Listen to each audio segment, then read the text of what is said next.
Welcome back to the party, everybody. I am your host, Lutch, aka the IndianJesus, here to resurrect the second coming of common sense. How is everybody doing tonight? How is everybody doing tonight? Happy Friday, happy Friday. Real quick before we begin, I want to give a shout out to the replay gang. Thank you so much for coming back to watch this, even though you missed the best part, the live party. But I'm sure you're out doing something crazy on a Friday night, so you are still going to enjoy all of this. But it is never as good unless you are here. So every Monday, Wednesday, Friday, 8 p.m. Eastern, right here, and sometimes whenever I feel like it. So hit that subscribe button, ring the bell, and you will never, ever, ever miss another IndianJesus live party. I want to thank the sponsor of the stream, MySickShirt.com. Sponsoring the stream, giving you sick t-shirts, and of course, the only place to get your very own The IndianJesus official merch. Only at MySickShirt.com. All right. So what is everybody up to tonight? Well, I'll tell you what we're up to. Is checking out what's good with the Liver King. He was on the Patrick Bet David podcast. I think I recently renamed it from just the Valuetainment podcast, but same dude, same people. And I thought, there's a lot of talk about the Liver King, and of course, everybody knows that he got popped for being on steroids, despite him telling everybody that he was completely on the natch. And I thought that we could definitely take a look at his situation in a number of different contexts. There's the context of him in business. Him lying to sell things. Then we have the content creation aspect. And then just the cultural aspect itself, just ethically in a society, do we want this stuff to be going on? So we're not going to watch the whole thing. There's a couple of key parts that I want to focus on. But say hello to me, and let's dive right in. I'm so grateful to be here. Normally I get really excited and giddy to get on a podcast. Well, struggle streaming it already. As always, if you guys can't hear the video, please do let me know when it's playing on me. Yeah, talk about ancestral living. To do some goddamn good in the world, and I know that's not why. Hopefully we get a pepper from this. Hopefully we get a talk about. We're gonna definitely. So that already talking about ancestral. What do you say? Ancestral learning. That's that's something that is going to come up a lot, and is going to really frame at least the Liver King's mindset in all of this. And get some of that in as well. Yeah, there's no question about that. But dude, just looking at you right now, you look like an animal. Just so you know that. I mean, I've been around bodybuilders for a long time. Your body looks like somebody who's ready to compete. I appreciate it. Yeah. I do. I think as we get more into this podcast, we'll see. For me, it's so much deeper than that. Remember to hit the poll, guys. I know that I'm here today because I fucked shit up. Yep. I own that, and I know we're going to talk about that. I apologize for that. And I'm really here to talk about it and move forward. So what? Hey, we got Indie Film in the building. What is going on? What is going on? If you don't know, now you know. Welcome, Indie Film. Welcome. Glad you are here, brother. We start off with that, and then we can get into all the topics that we want to get into. So, about a year ago, maybe even 9 months ago, we start seeing you everywhere.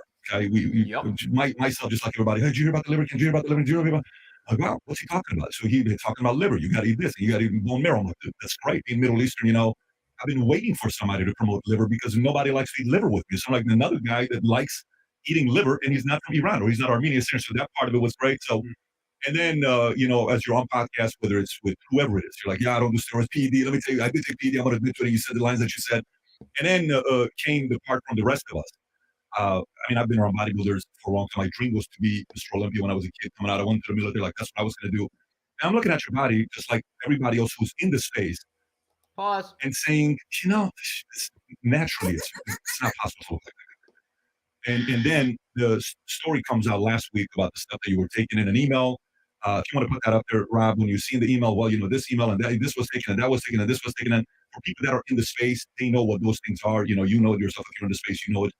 I come from a background where in bodybuilding back in the days, there was the Steroids Bible Edition 1 and the second one and the third one, and they would always change the color. I don't remember back in the days with Bill Phillips from Muscle Media 2000, who was always the guy that would be straight up and it would. Are any of you guys into bodybuilding specifically? I know weightlifting in general is not as ripe with steroid abuse as specifically bodybuilding, as far as I understand. Is that something any of you guys are really into? It's very random for people to come out talking about steroids. He was one of the first guys that said, "No, I use steroids. Here's what I do." And then Arnold did it. So for me, when I saw you not doing it, the first thing I thought about was the following. There used to be a time 30 years ago, somebody smoked weed. You're like, "Oh, that guy smokes weed. He must be a gangster. He must be this." Today, if you smoke weed, nobody gives a shit. Like literally, no one cares. If you go on the street, somebody next to you smoking, "Oh, that guy smoking weed." Right. And I think we're getting to a phase where steroids, if a person chooses to do it, for whatever reason they want to do it, there's some studies that say you ought to do it, your TRT levels or your testosterone levels are low, this, that. I think we're getting to a level where it's no longer a big deal. But you kept saying, I'm not, and then boom, this comes out and the world hears about it. I've heard your video where you talked about this, but maybe share with us, when you first saw this email that came out and the world saw it, what was your immediate reaction when you saw that? And then your mindset when you're making a video to talk to the world who's been thinking you've not been using steroids your entire life. So for those of you who, again, I assume everybody knows who the Liver King is, but this guy who is, as we're about to cut, actually, let's just do this. This is the Liver King here. Super Jack talks about how he was supernatural, only eating raw meat, specifically raw liver. And of course, then it came out that he was on steroids. So now he's on his apology tour. I do want to point out that I think it's a good thing that he didn't just automatically get canceled. Now, taking steroids when you're not competing is, not that big of a deal.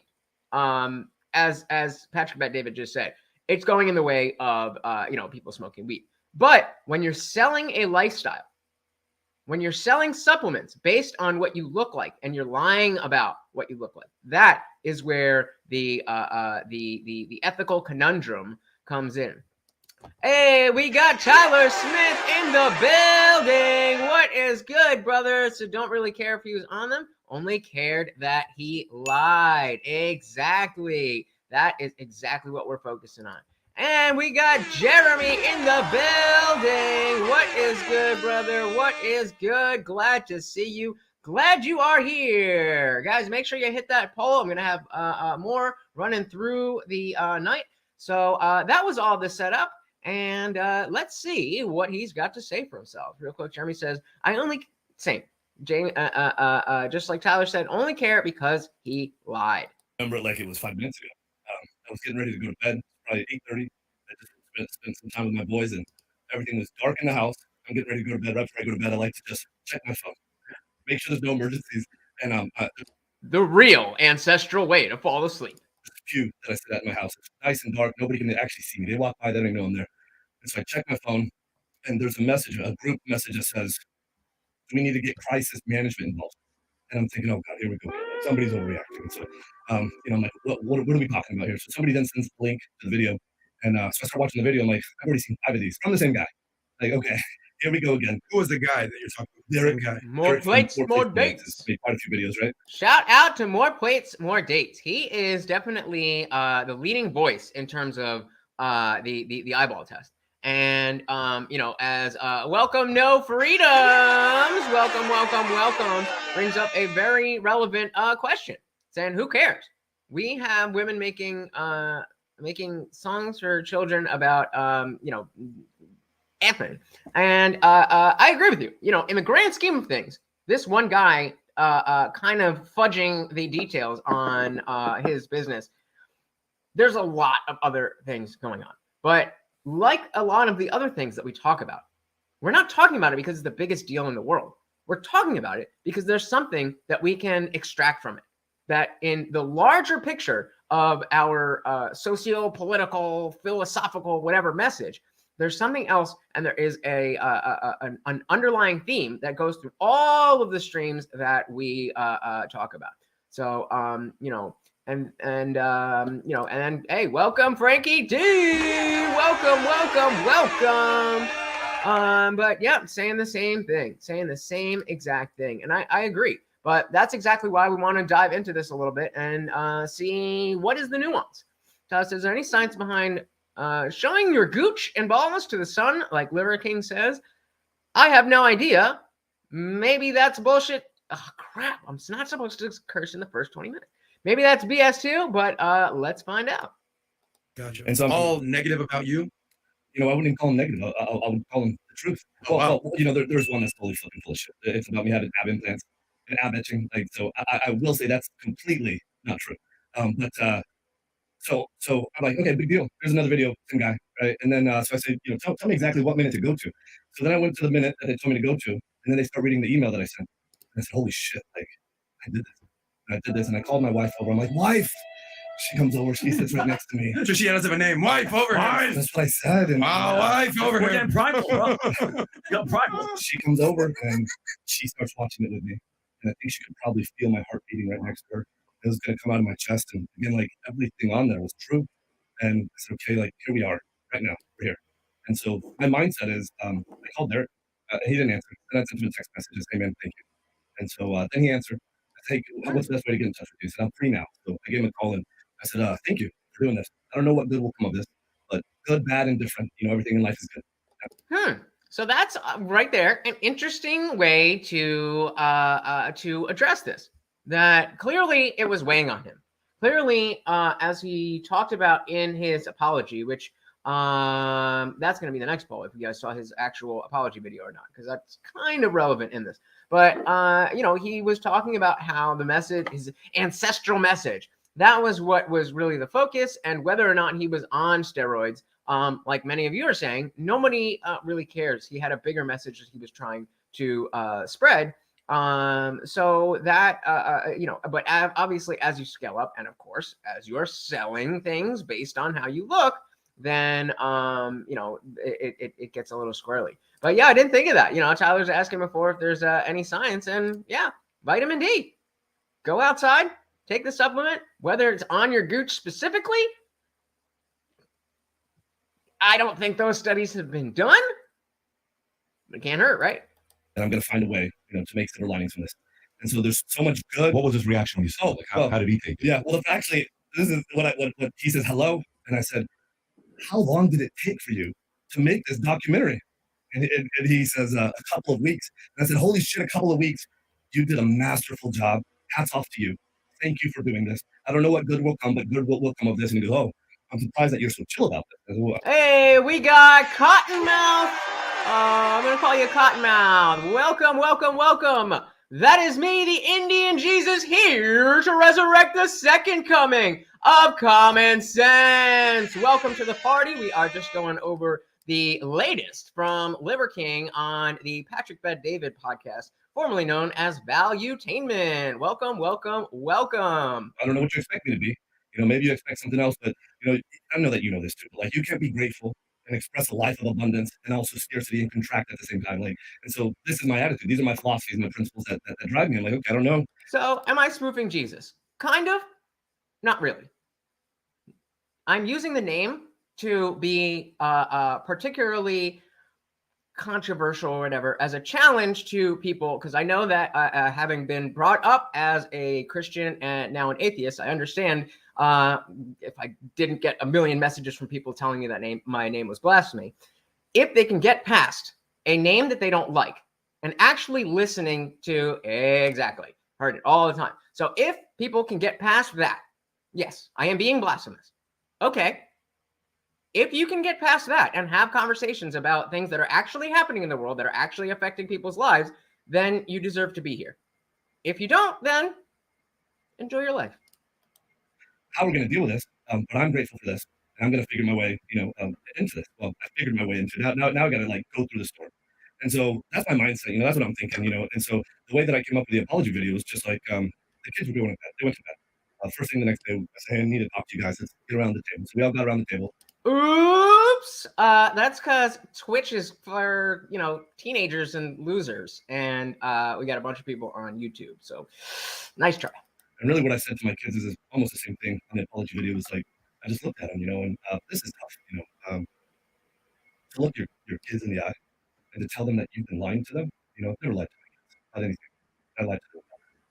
So I told them, I lied to you guys. What I did was wrong. Let me tell you what I lied about.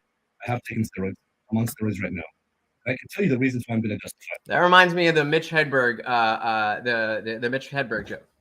I used to be on drugs, or I used to do drugs. I still do them, but I used to do them too. Frank says, I wanted to be the white Ganesh, but it just led to fat jokes. Good one, good one. You deserve to know, why I've justified it, but what I did was wrong.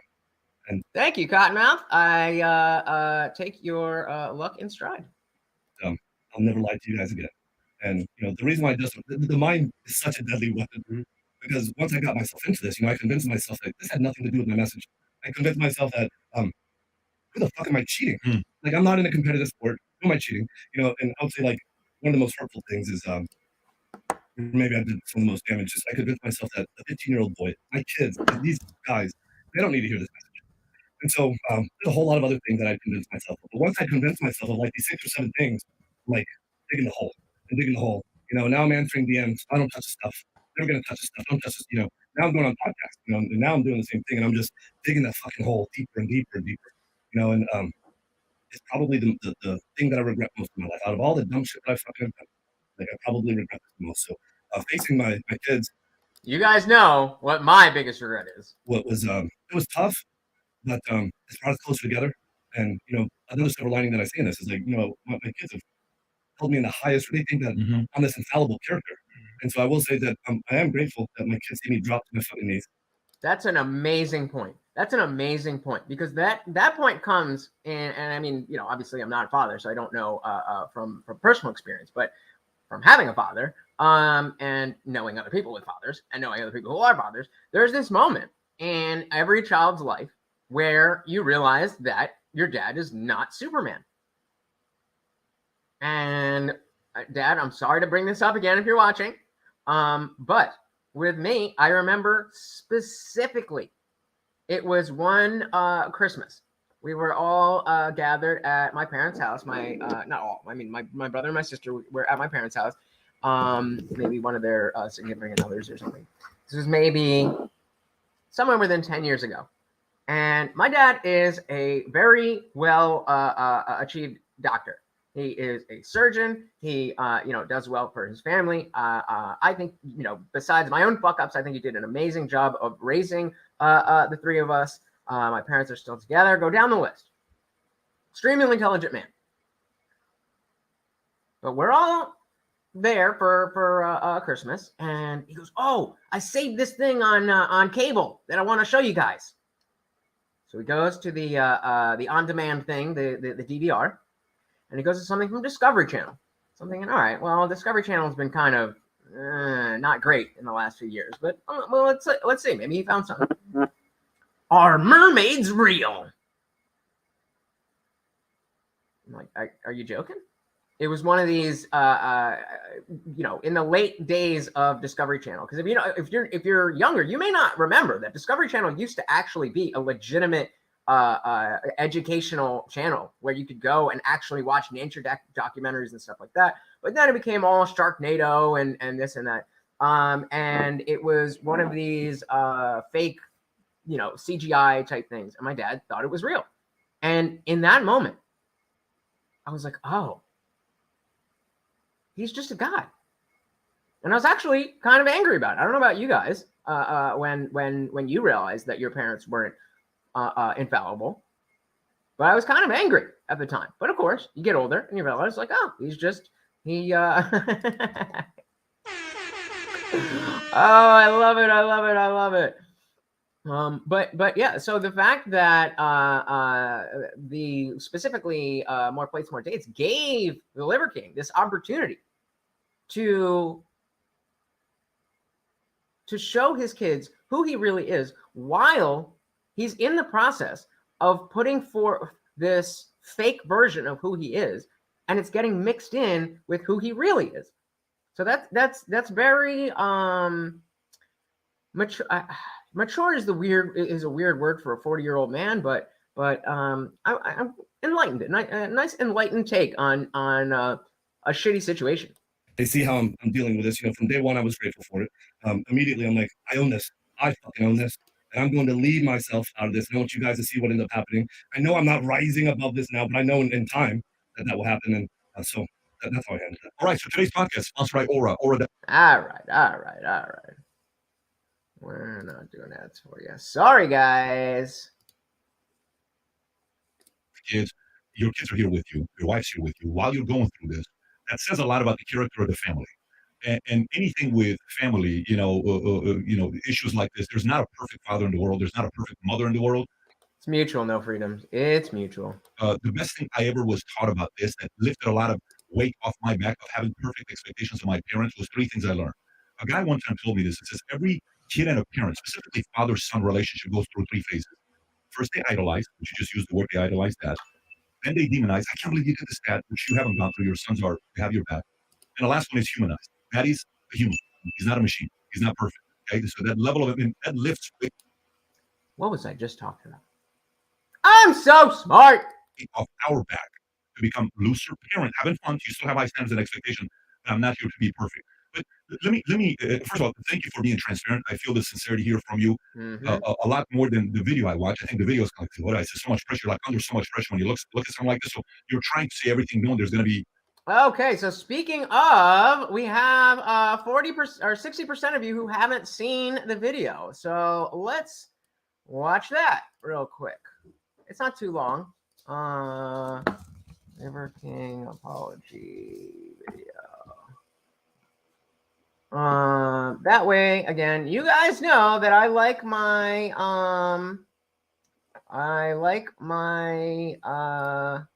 context. So this is the full video. I'm going to put the captions on. We're going to move it a little bit more quickly, but you guys can read, and you're not stupid. So this is the original apology video. Wow, this sound sucks. What is going on? All right, well, okay. I'm gonna move the mic a little bit further away because this video is quiet as hell. So adjust your volume accordingly. Let's do it.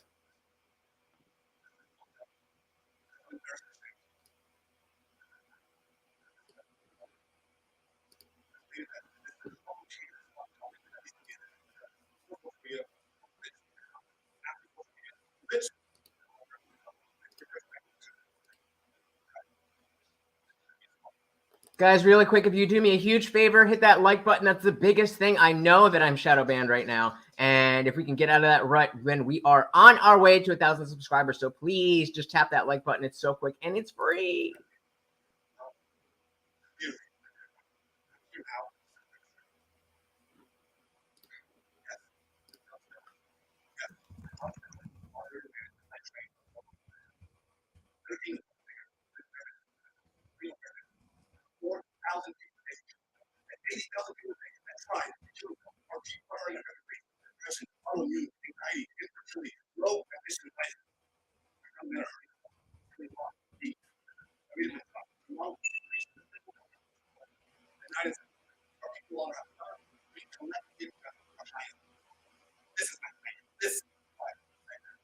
So this is what he was talking about, where he's saying that he had that message, that he wanted to be the message, which is why he felt that keeping up this lie was important.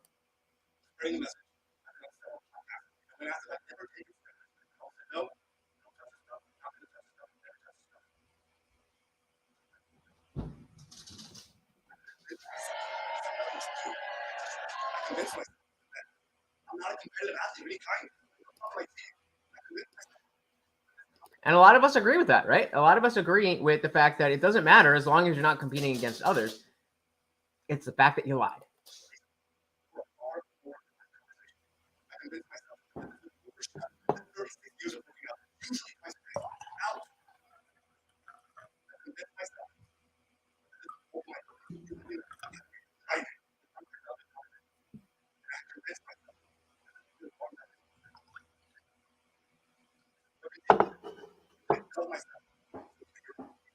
So regardless of whether you believe him or not, you can see that his focus was on young men and the struggles, specifically the mental health struggles that they go through.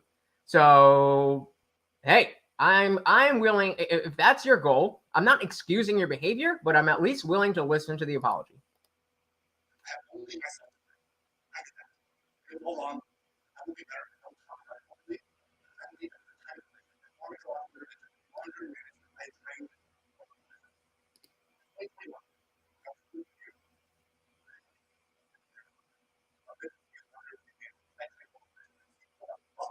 I'm gonna come back to this, Frankie. Yes, it's true.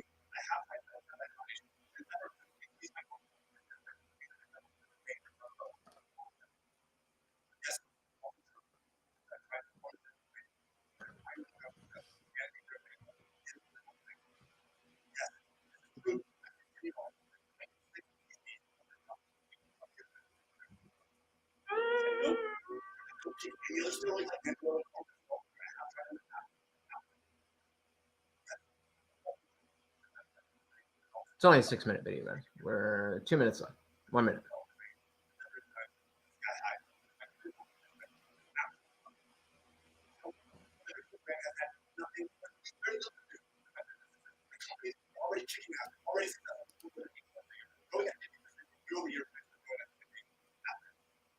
I mean, that's fair to say that you were already successful, so the fame that you were getting wasn't helping. But again, when you're selling something based on the way you look and you're lying about how you look the way that you look.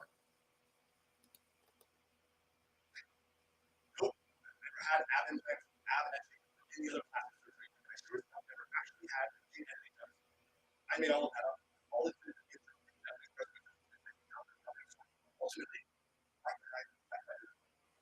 So I made all that up as a joke. What do they say? That behind every joke is a little bit of truth. And so he's at a crossroads depending on what the truth actually is. If he's caught for certain things, his email was leaked. So he's caught for certain things. So he can either use this opportunity, depending on what the reality is, he can use this opportunity to say, okay, they caught me on this much, when really the truth is this much. I'm never going to get another opportunity to get all of this other stuff off my chest. Or he could say, well, they only got me for that much. So if I come out and apologize for that much, I can get away with that much, and they'll never know. They're not going to think I tried it twice. So that's something else that I'm looking at in the podcast itself that we're watching. Again, not about 90 seconds left of this.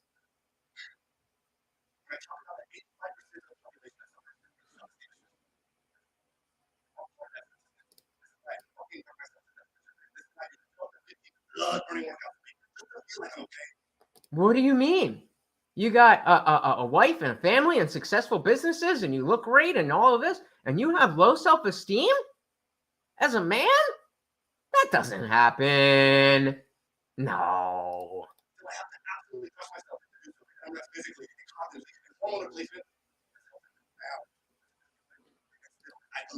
that a path to paradise is paved in fucking hell.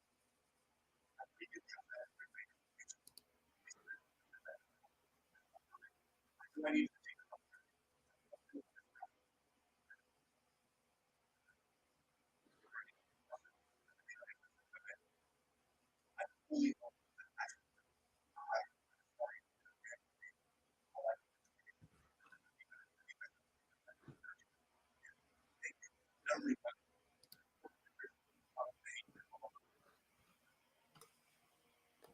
So adjust your volumes. I'm coming back, and we're here. So that's pretty much or not pretty much. That was the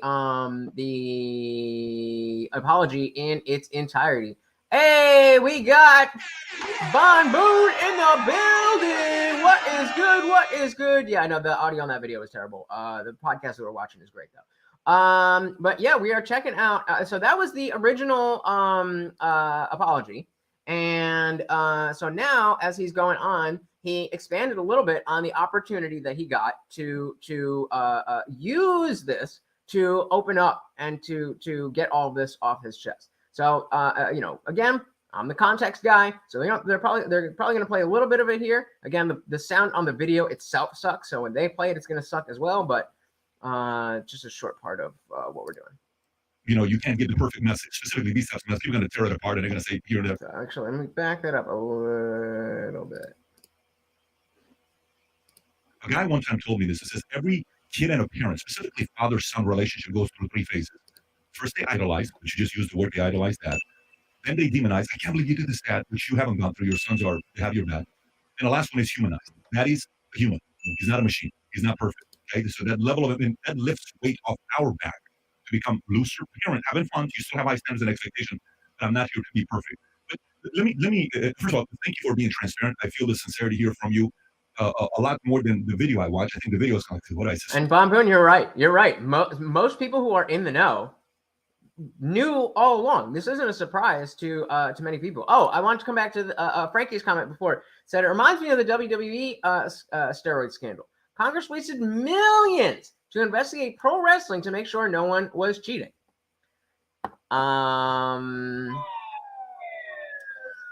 That's not a real sport.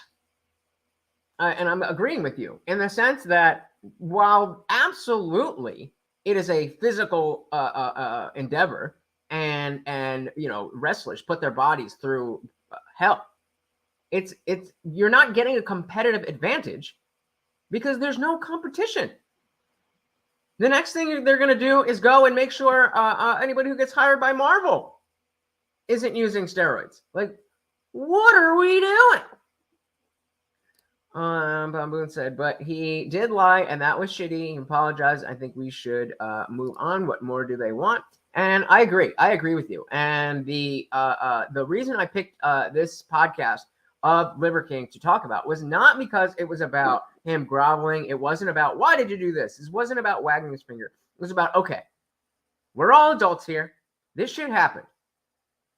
What can we take away from it? And what can we do from it? What do we do now? That's why I picked this. So much pressure, like under so much pressure when you look at something like this. So you're trying to say everything, knowing there's going to be, you can't give the perfect message. Specifically, these types of messages, you're going to tear it apart, and they're going to say here and there. But a couple of things I want to ask you: why do you think, why do you think the public was frustrated with the fact? Like, how do you think the public has felt? Because you said something. You said your line was, "Look, before I was rich and anonymous." And then after social media the last year, now I'm rich and famous. Maybe not those words, but in that context, right? You said, I'm prefacing what you said. So, but no freedoms, saying that you wouldn't have apologized only to your fans. Well, that's what he did. He put out a video on his own channel saying that he apologized for lying. He got caught lying. What do you want him to do? Be like, no, I wasn't lying. No. Like, that's... When you're caught red-handed, you're caught red-handed. This is the only way for him to continue to have a public career, is to do what he's doing. Now, you guys know me. I am not some cancel culture warrior. But that doesn't mean that when you do something wrong, you shouldn't apologize for it. And lying to people is wrong. Yeah, people do, in fact, love to hate. And going after him hard. And again, that's why I picked this podcast, because that's not really what they're about. They obviously have to address it, but they're about to get into some bullshit about when Patrick Bet-David was younger and getting into that. We're going to skip all of that, but I think this is a useful conversation, because these are cultural moments. The Liver King is a cultural moment, just like the Tiger King was a cultural moment.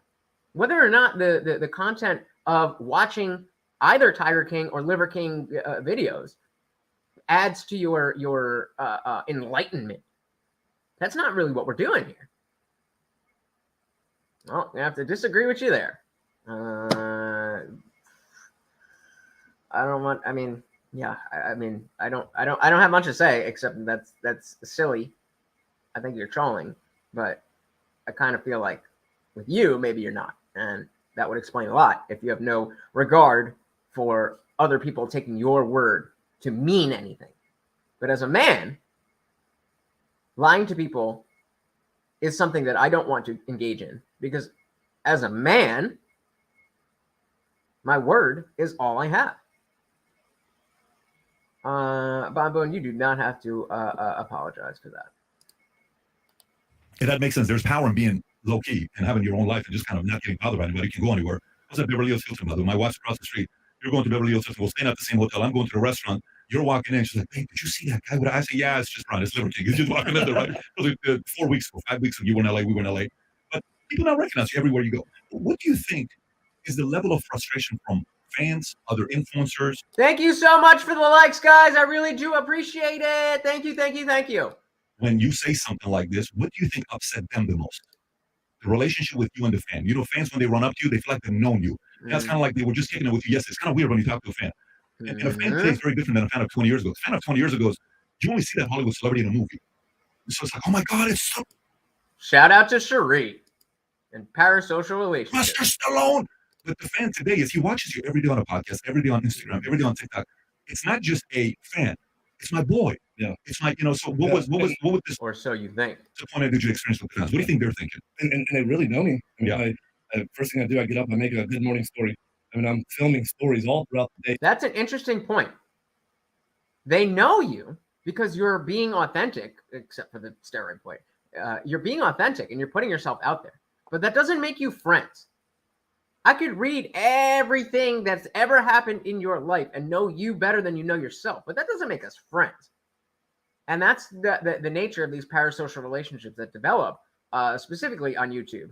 And yeah, now. Frankie says, a man who speaks false to his enemies will think nothing of speaking the same to you. Yeah. I mean, if you're okay with lying, then there is nothing that you could say that I could ever put any amount of trust in you.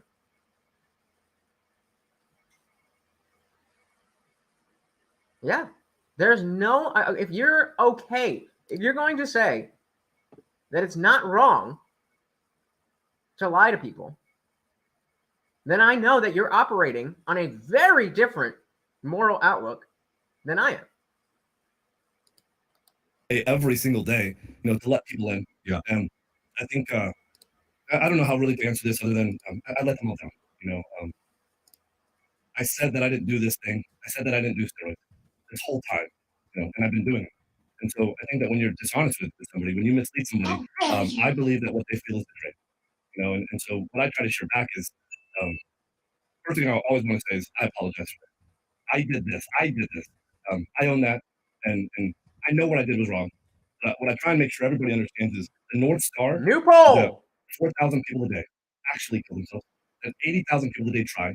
That 85% of the population has self-esteem issues. 80% struggle paycheck to paycheck. And there's a reason, right? Like, why do we live beyond our means? Right? Why are we trying to project our status, our worth, our potential? The shit that you put on your wrist, with what you car, with the car that you drive. You know, 70% of the population is overweight, half are obese, 50% on prescription medicine, 40% have or will get cancer, and 20% won't have kids and can't have kids. My North Star is that. So, well, let him finish that. His North Star. The world is hard to get record rates. My kids couldn't breathe. They had to go by ambulance to the hospital year after year after year. Ancestral living was our salvation. So that's, according to him, his North Star. Ancestral living was our salvation. So at what point does that, in terms of, you know, there's different contexts, legally when you're selling things, morally in terms of people you don't know, ethically within inside yourself, when and where do you draw the line at the ends justify the means? And I don't know that there is a correct answer to that, but clearly we saw and can see that the Liver King, I think his name is Brian. I don't know. But I think he determined that my ancestral message is so powerful and so useful, not only for the people that it will help, but also to help me, that it's okay that I'm fudging some of the details. Now, then we have to compare that with every other business and every other marketing campaign ever. Is the Liver King the worst liar in the history of marketing and advertising? I don't think so. Hey, we got Salty Plays in the building. What is good, brother? Late? How dare you? No, that's all right. I am glad you are here, brother. Every minute you're here is a great minute for me. Jeremy says, I feel like that statement is quite naive and ignorant. Oh, okay. I wasn't sure what you're talking about. Talking about no freedom, saying lying to people is not wrong. Jeremy says, I feel like that statement is quite naive and ignorant. If you feel like lying isn't wrong and is acceptable behavior, then you deserve to be duped and deceived for that very principle. Exactly. Be the change that you want to see. If you think that it's okay for you to lie to people, then you must think that it's okay for people to lie to you. That's not a world I want to live in. And I know how badly people are hurting, right? So I feel that I've been disloyal. I feel like I have betrayed. I think that this is probably the sentiment that I've betrayed them. And so what I try to share back is I just ask for you to do two things. The facts are the facts, these statistics. I know how desperately people are hurting. And I believe with my heart and soul that there's a better life. It's a simple way of living. It's the ancestral lifestyle. So the sentiment, that I'm getting from a lot of people that I read is, hey man, you let me down. I believed in you. You let me down. I'm actually shocked at. Talk about a non sequitur. A favorable sentiment that, hey, ask me who I vote for in 2020 and ask me why. Even though you did this, you were man enough to come forward. Here's how you've changed my life. I'm like, holy shit, man. Like, I just start reading some of these DMs and so many kids, who are living a better life. I'm like, well, I got to keep doing this. That's a powerful message, by the way. Like I know a lot of you do know, but for those of you who don't know, I didn't vote in 2020 because in 2016, I voted against somebody instead of for somebody, and then determined that, unlike No Freedoms is saying, that you people, I don't vote for liars. I will vote for somebody who earns my vote. So yes, I voted for liars in the past, but are there any non-liars to vote for? What are you talking about? What the fuck are you talking about? Cope harder, bro. Salty says, I feel like way more people are doing what Liver King did because they mislead a lot of people and try to take. I feel like way more people are doing what the Liver King did because they mislead a lot of people, and it takes more than a sorry. Not to mention, he doesn't sound sincere. Liver King doesn't sound sincere, or other people. I thought he sounded pretty sincere. I feel, especially with what he's talking about, what he was just talking about with his North Star being this ancestral message. It saved his family, and he's looking after the young boys who are looking to end themselves. That sounded very sincere to me. Do you disagree? Yes, please. Grammar does help. I am trying to run a show, so if you could make it easier for me, that would help.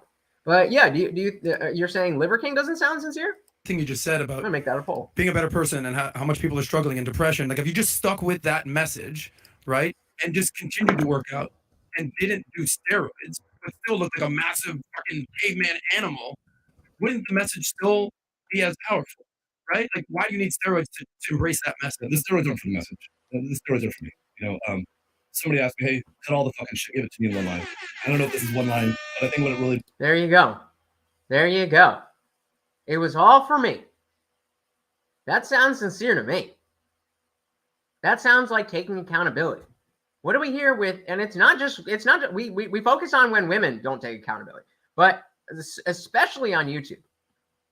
You have these, this is the worst video I've ever had to make. This is so hard. I did this and I didn't know, and I did it. Those are the boilerplate types of apologies that, to me, do sound insincere. And then they are usually followed by the person digging their head in the ground and waiting for everything to get memorable, as opposed to Liver King coming out, owning his shit, being a man, saying, I did this, I fucked up, I had a reason, not an excuse, and it's up to you to determine whether or not you believe that distinction is important. It boils down to is number one, overtraining, and number two, my self-worth. And so what's required of me to go to bed at night, to look in the mirror and be like, hey man, you're okay. You're worth it. You earned it. You did what you need to do, right, to be your best. For me to sleep okay at night, I have to put myself in the gym twice a day, to kill myself, to crush myself, to destroy myself. And it's at least twice a day. So what does that tell you? Again, that a lot of this has to do with internal shit. It's not about him. It's not completely about him trying to make money. It's not about entirely him trying to get famous. It's about a lot of this stuff, like I said before, is very intertwined. The Liver King is very intertwined with whoever Brian is.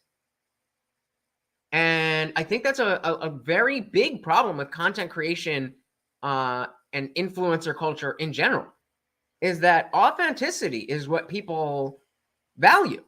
So if you're going to go online and be, hey,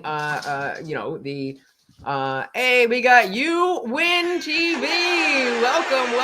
Welcome. Joe Rogan should admit of his use of PEDs. He talks about how he uses TRT and HGH, or I don't know if he uses HGH, but he talks about TRT all the fucking time. But welcome to the party. We are going over the Liver King and seeing if his apology is legit and what is next for him.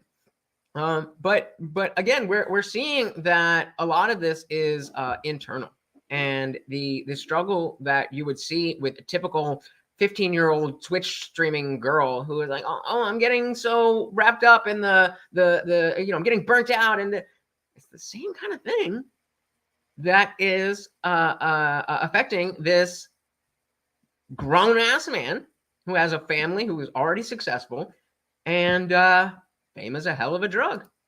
This is what I publicly say. A lot of times I'm getting in there a third or a fourth time, and that's what is. Hey, we got TCT Ball in the building. Welcome. Said the problem is the steroids were not just for him. They were the main ingredient in his cash grab. 9 ancestral tenants and liver will make you just look like this. Exactly.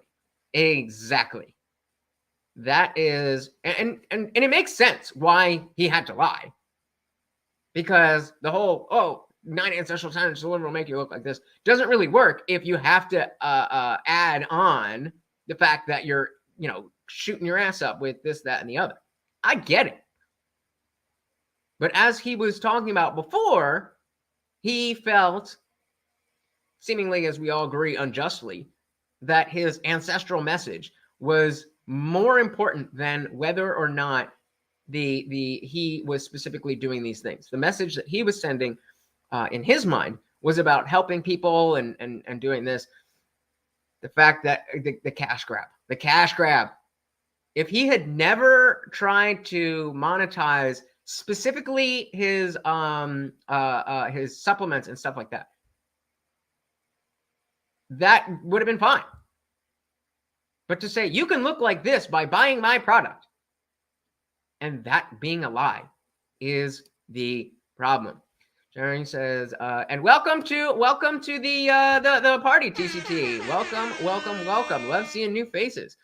Jeremy says, perhaps content creators of most kinds have a certain direction that they intend to go, and over time, or in the okay, we're standing by. We'll come back to that one. Required of me, right, to feel like I did it.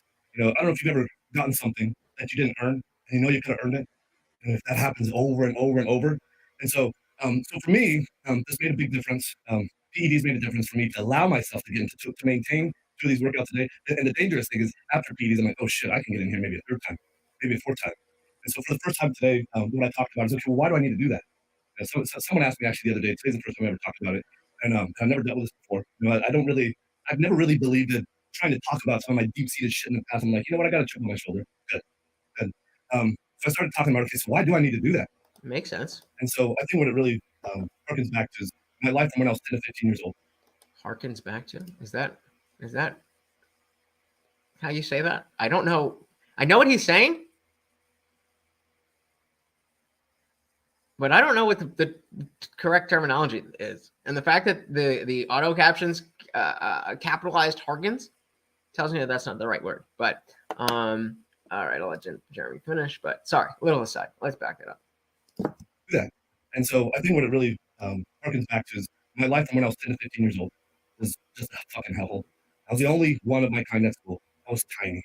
I was just a tiny kid. I was the only white kid at school. Everyone else spoke Spanish. Everyone was so much bigger. Everyone had body hair except for me. They were a foot taller than me. That explains the beard now. You're just like, fuck it, I'm going all in. I'm bearding it up, man. Thank God. This is you? That's me at 15. Bro, you're not a tiny kid at all. You're talking about he's what? Bro, I'm twice your age. And you look, I mean,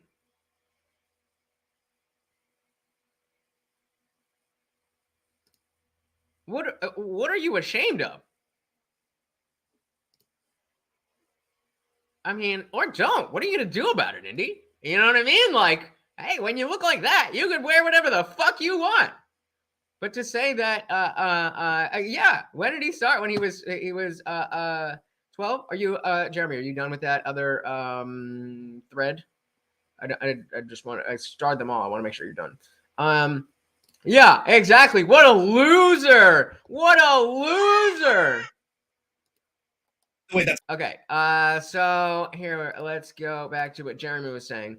Saying perhaps content creators of most kinds have a certain direction that they intend to go, and that over time, or in the Liver King's case, okay, perhaps creators most of the time a certain direction they want to go initially, but after time, values change, and the only pragmatic thing to do is admit to any shortcomings that don't adhere to the message they want to convey now.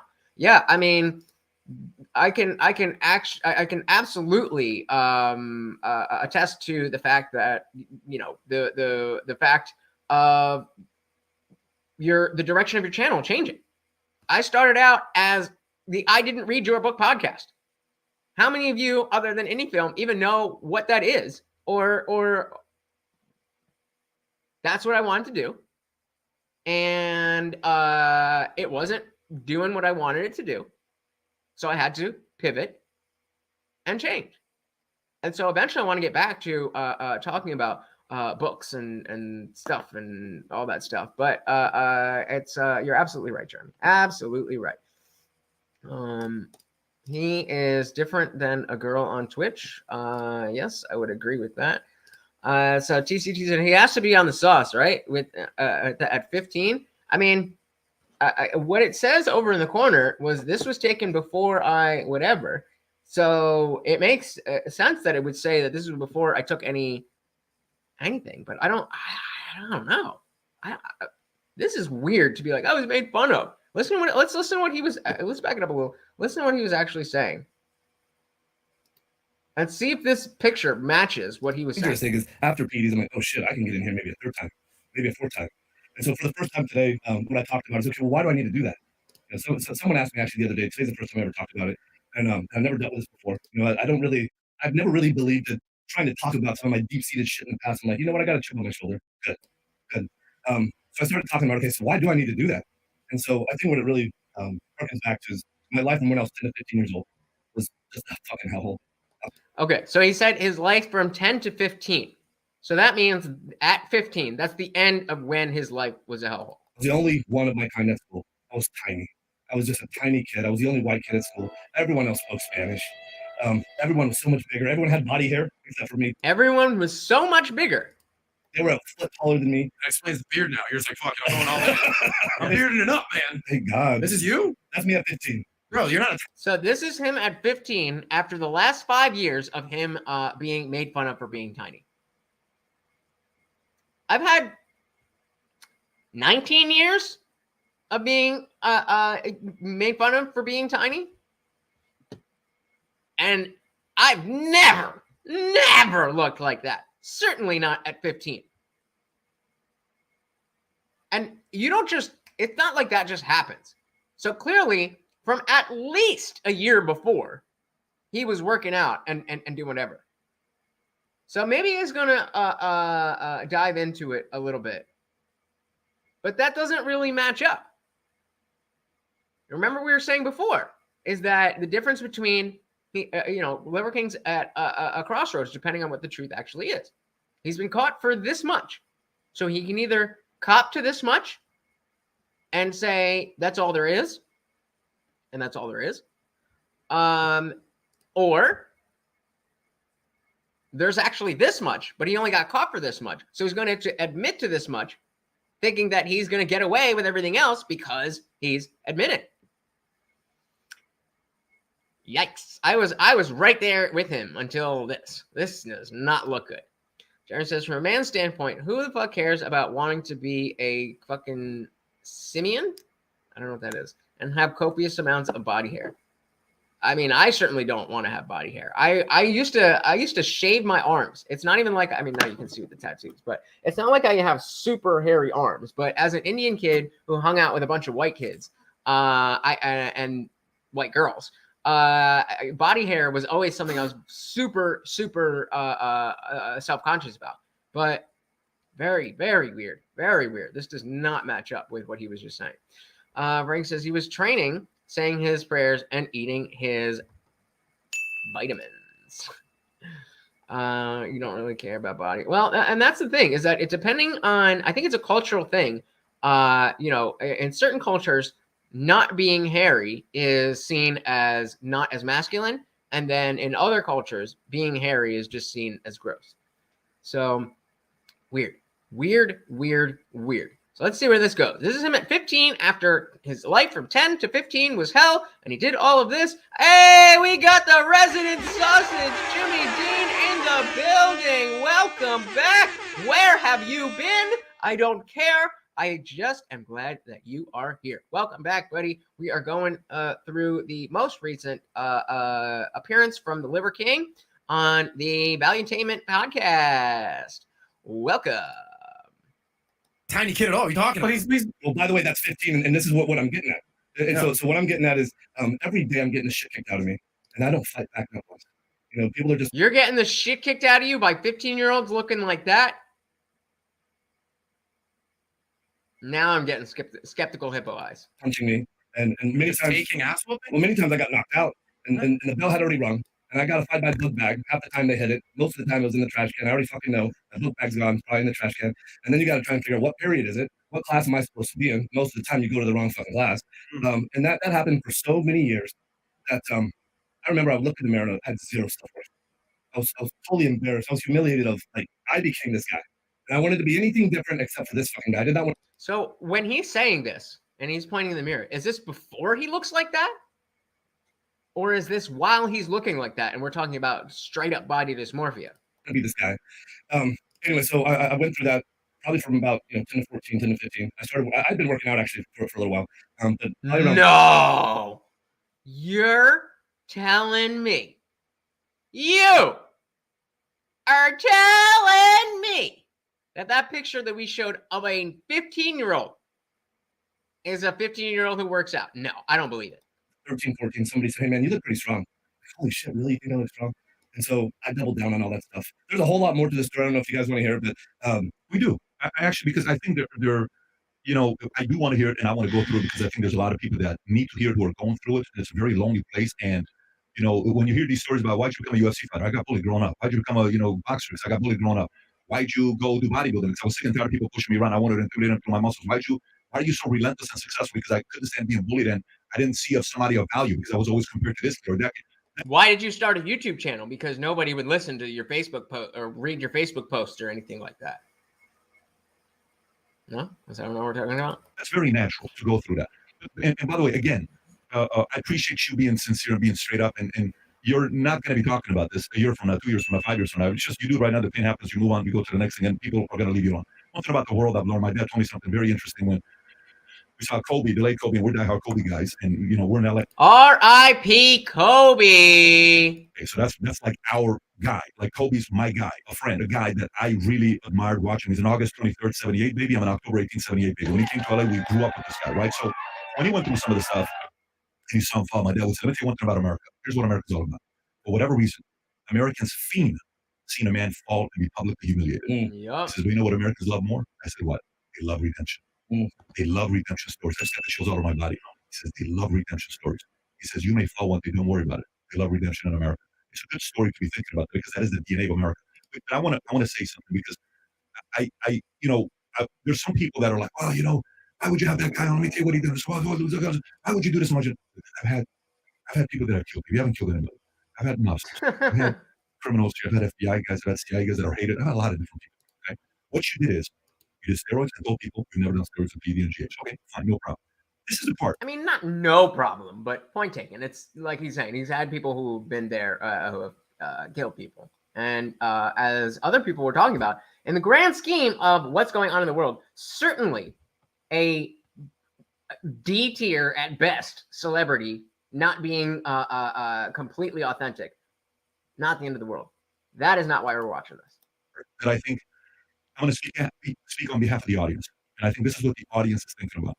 And I'd love to see you address it, and we go from there. So, as a kid, what was most annoying is I'd go to school. I'm a 1.8 GPA guy. And I really, I'm like, screw all of you guys. I failed biology. My teacher, Miss Tiffany, stood me and Sean up and he says, listen, even if you guys get an A, 100, on the final, you're not going to get a D. You can go home. So I'm that guy, right?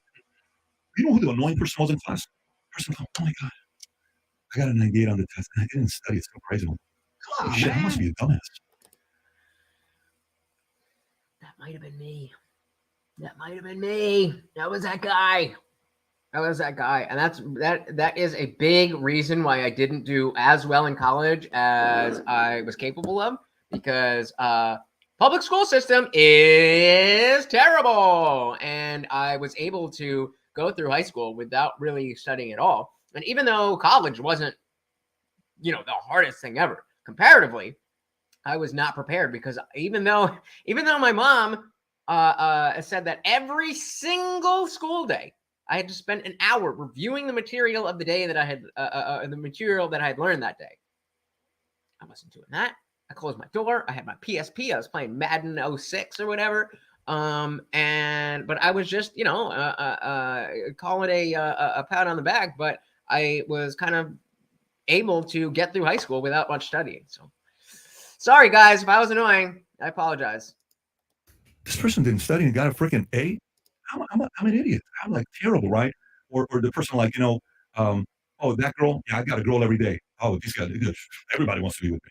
Yeah, you paid her $500. You paid the other girl $500. You paid the other. So I must be an idiot. I can hook up with any girls, right?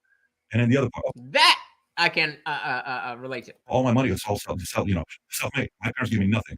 10 years later, you find out a kid got $28 million when his mom died or grandpa died or somebody didn't have money.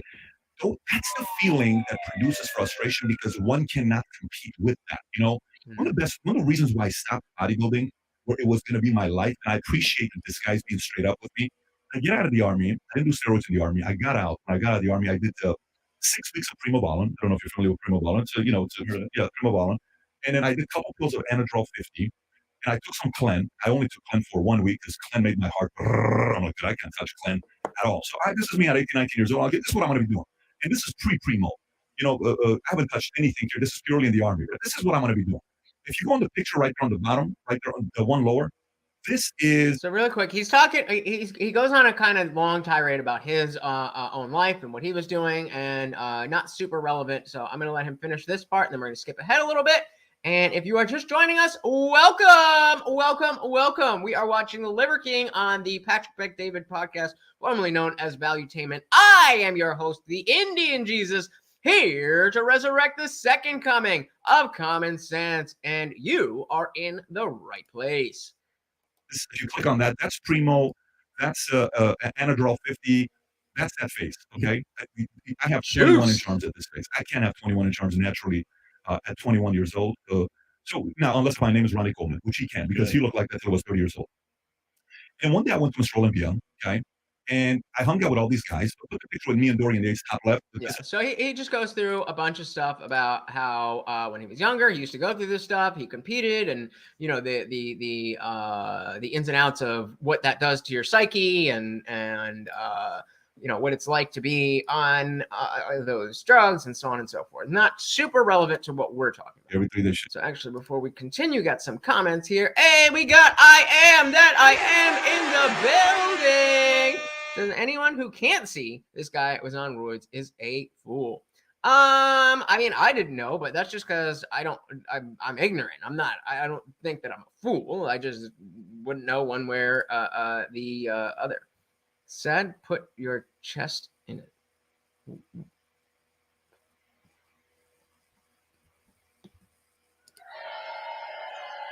This guy wants me to go to work, but I'm freaking tired. I got to work out to be able to handle you. Shit is like, you know what I'm saying? Okay, gotcha. I didn't know believe that, because testosterone level from 400 to 1400, dude, she may be running away. Is that true, Brian? I'm not telling. He doesn't have to disclose that, but that smile on his face says a lot of stories. Go ahead, man. I was going to ask Brian, because your wife Barbara, I was just.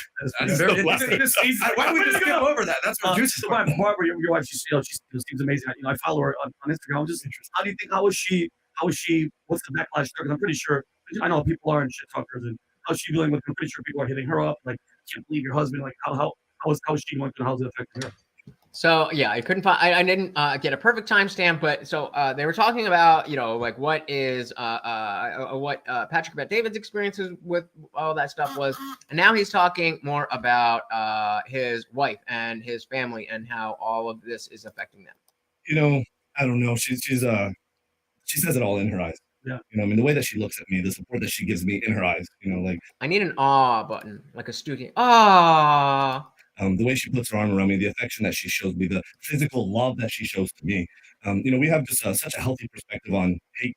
What we've always said and what we teach our kids, and my wife and I, this is all like our principles, our philosophies that govern all of these actions, right? Is that when you hear a word, these are just vibrations that enter your ear. Hey, we got Kelly Green in the building. What is good, brother? Glad to see you. We are just checking out the latest from the Liver King. Welcome, buddy. Glad to see ya. And then says he looks like balloons are in his chest. And truth be told, he doesn't look so strong. Well, he's definitely fucking strong. There's no joke about that. If you're taking steroids and eating raw meat and working out 3 times a day, you are going to be fucking strong as shit. Just look at any of his workout videos. Strength is not the issue here. Naturality and authenticity is the issue here. So he says, do you think it's good for a man to compete and work on themselves and become more fit? Or do you think that's a bad mentality? No, of course that's a good thing. That is where it starts. And as somebody who struggles with keeping up the discipline of that is one of the biggest things that, bro, I would love to see you challenge him this and him take it up on that. That would be amazing. But yeah, as somebody who struggles with finding the discipline to have a workout routine and take care of myself physically in that way, that is pretty much the number one thing that if I could rewire myself to get better at that, I think so many other things in my life would fall in line. Now, before I started doing this show, I mean, anything that had to do with discipline was just a struggle. My life was based around, okay, I have a client here, and then I have a client tomorrow at this time, so I can lay in bed from here until then. That was how I went through my days. And so now, doing the show, I have more to work on, more to care about. And just like working out physically, this is becoming more fit and more specifically more capable is going to increase your confidence. If you are better able to handle whatever life throws at you, whether that's because you have pushed through the mental aspect of I don't want to do this, but I'm going to do it anyway, or physically doing the things and becoming physically stronger, that is going to bring confidence, and confidence is always a good thing. What's not true? No freedoms. Jenny said, bro could do 100 no hand push-ups. Still lied though. Look at that. Ric Flair in his heyday. Look at Ric Flair in his heyday. Well, okay. Yeah, nobody's questioning that it's not artificial. That's the framing of the whole thing, guy. That's what we're doing here. Welcome to the party. We're talking about how Liver King does steroids. That's what we are talking about. You are correct. That is the topic of this stream. It's up to your brain to assign meaning to it, right? And so if you hear hate, if you read hate, it's the same thing. It's your brain that assigns meaning to it. And so the meaning that we automatically assign is these people are suffering and struggling and hurting and hating the most. The language that they speak in is hate.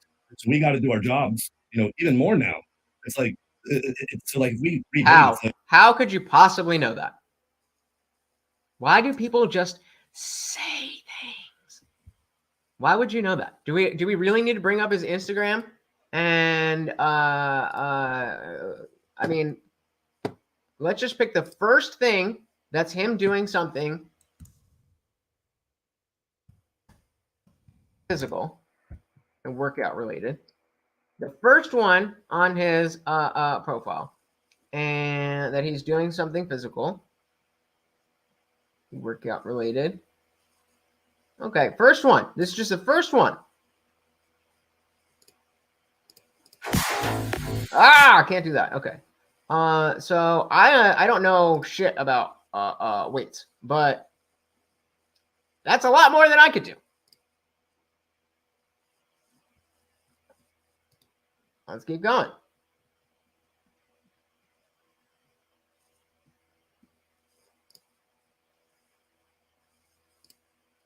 I told you that I was gonna get the strongest jump. I can't do the sounds, but let's see. It looks like he's about to pull a truck. The thing is, are you mechanically loading your jaw yet, Primal? In the modern world, we want everything to be easy, and it's making us weak. Start consuming the whole animal, and if you can't tell, or if you're just listening, he is pulling a truck by his teeth. Now we can go back and look and see. Let's take a second look. Let's take a second look and see if there's a driver in the car. So let's see.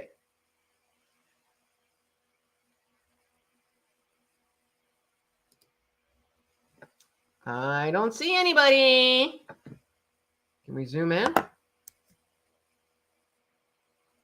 No, we can't zoom in, but yeah. So whatever you know about his strength is silly. You don't know shit. You know that he did steroids, and you're taking that, knowing that he is infinitely stronger than you, and you're coping about the lack of strength that you have in your own body, and it's kind of sad. It's kind of weak. You don't. That's not. Don't be that guy. You don't want to be that guy. You're better than that. You're better than that, brother. Reggie says, I cannot count the number of times I needed to drag something across the desert like borax. He says, my guy, his fuck udders look like they're about to pop. Well, steroids will do that.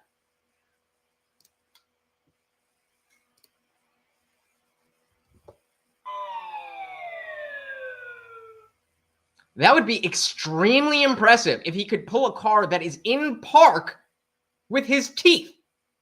I assumed it was in neutral.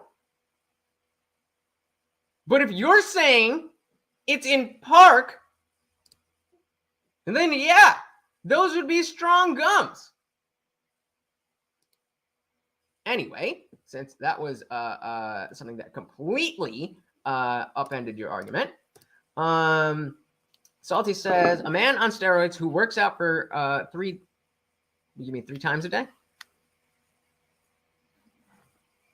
Yeah, I think it's the same thing, but he was talking about 3 times a day. So a man on steroids who works out 3 times a day is going to be stronger than the guy who works out without them for 3 days, which is precisely why they're illegal. If that wasn't the case, then why? I don't, maybe. But like, why? What is seeing push-ups and squats going to do that? Watching him pull a car with his teeth, not do what? Are you saying it's harder to do push-ups, squats, and burpees than pull a truck with your teeth? Bro, just take the L. Just take the L. Like, it's not like we perceive it as a negative. It's like, okay, I'm gonna back up a sec because we went on a tangent. I don't remember what the hell he was saying. I mean, the support that she gives me in her eyes, like the way she puts her arm around me, the affection that she shows me, the physical love that she shows to me. We have just such a healthy perspective on hate. So he was talking about whether, how all of this is affecting his wife specifically, but his family. We've always said, and what we teach our kids, and my wife and I, this is all like our principles, our philosophies that govern all of these actions, right? Is that when you hear a word, like, these are just vibrations that enter your ear, and it's up to your brain to assign meaning to it, right? And so, whoa.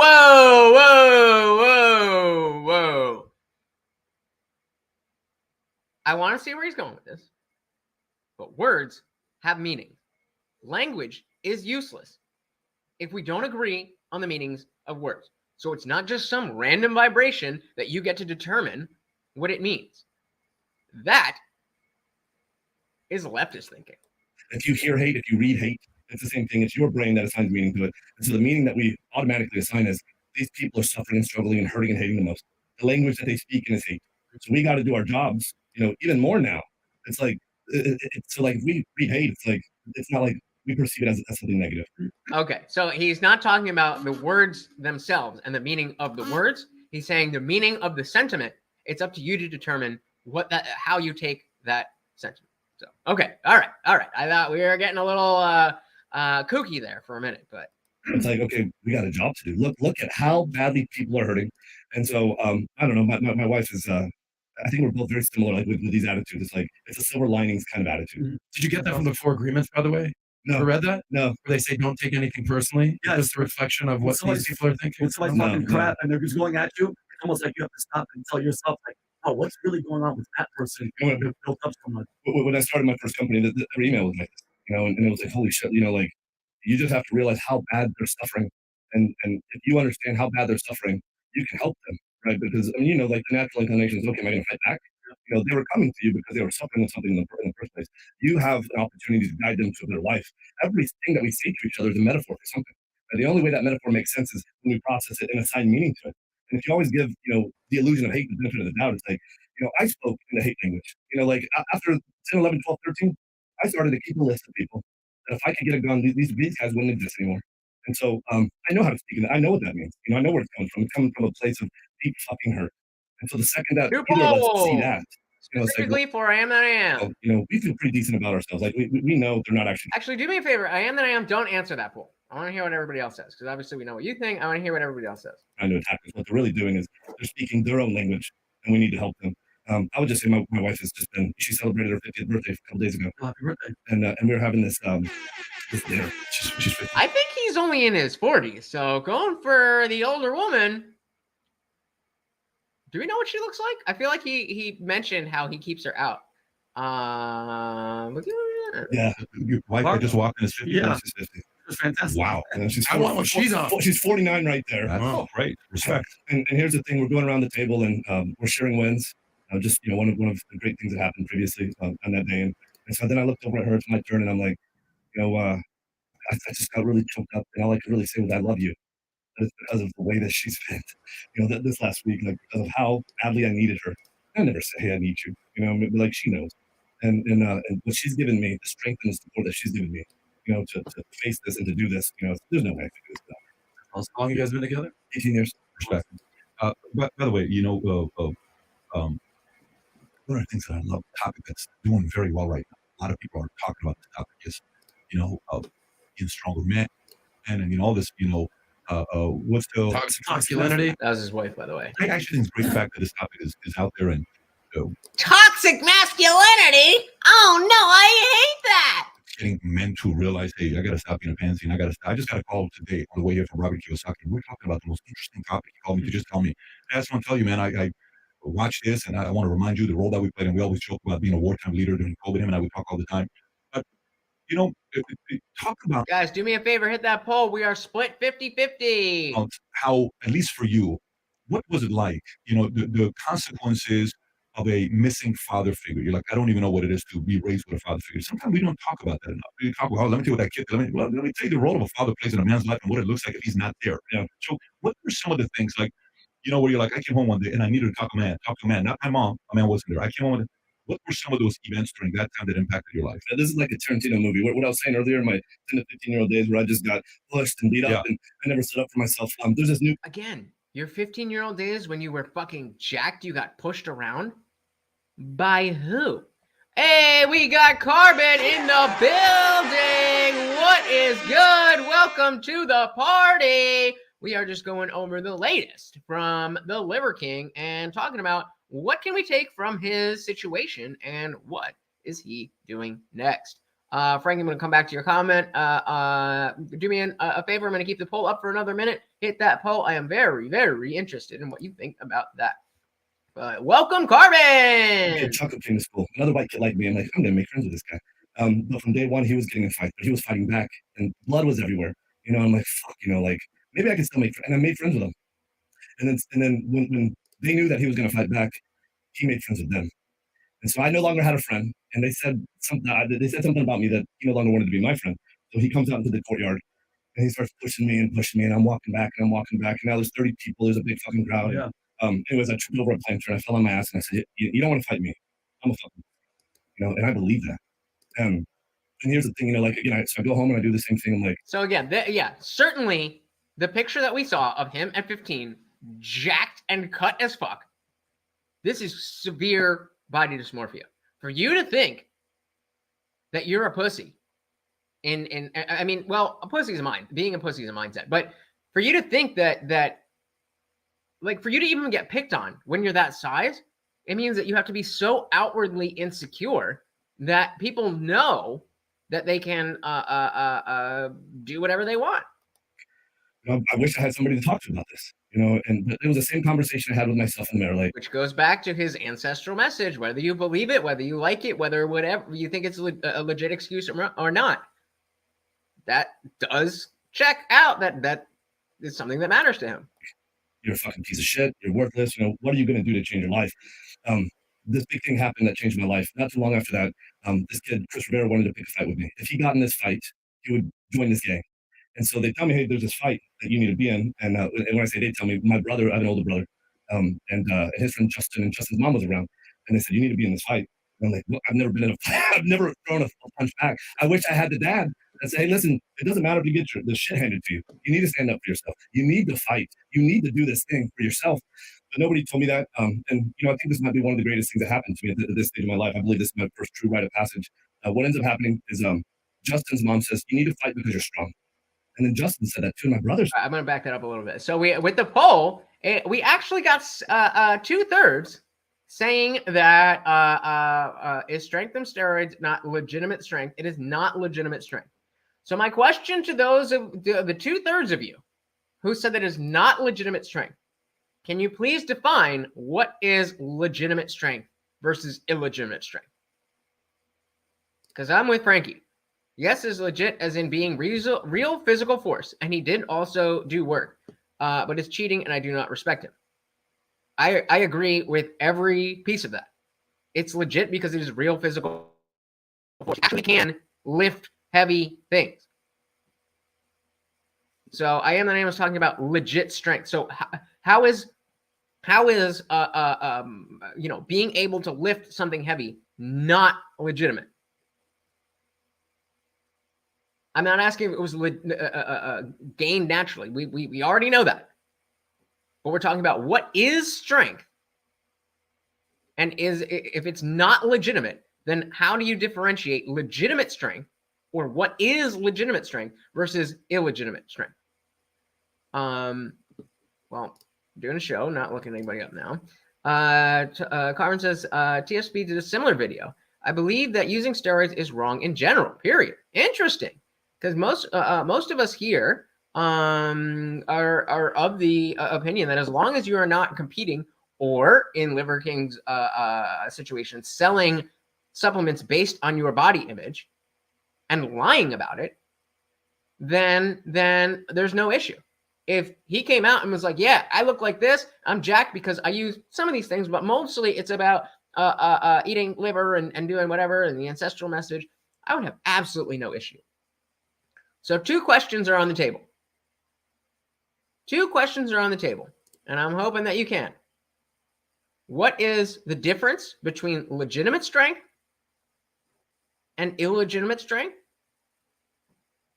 And to Carbon, what is wrong about using steroids, period, as you put, just in general? We're not talking about in the specific aspect of sports, because then the issue is that you're getting an advantage. We're not talking about it in the case of selling supplements, because then you are false advertising.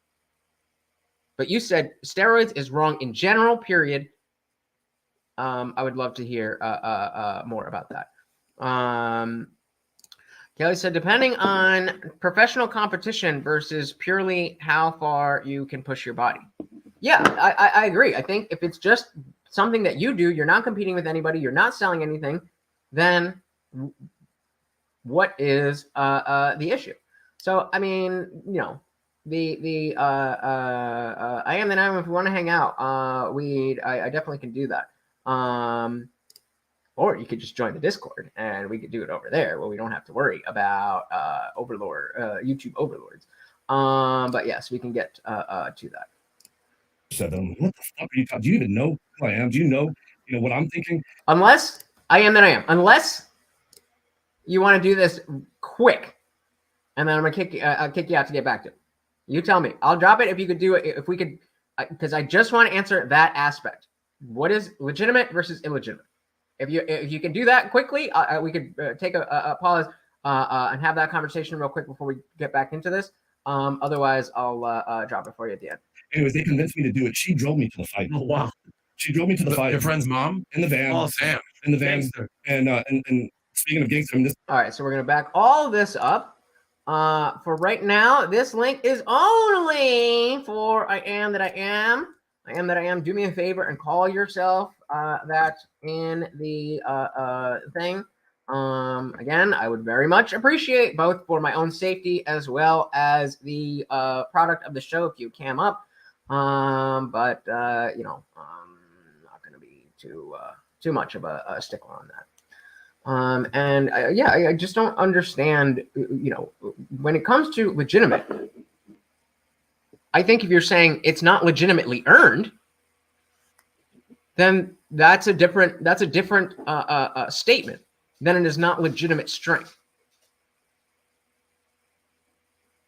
So whenever you're ready, so I'm just gonna I'll continue playing this, and then we'll back all of this up. His gang was behind him. He's standing there, and I get out of the van. My heart's going a mile a minute. I've kind of walked up quickly. He's waiting there for me. He starts approaching me. I'm facing him, and I threw a punch from like a mile away. Everything that I had.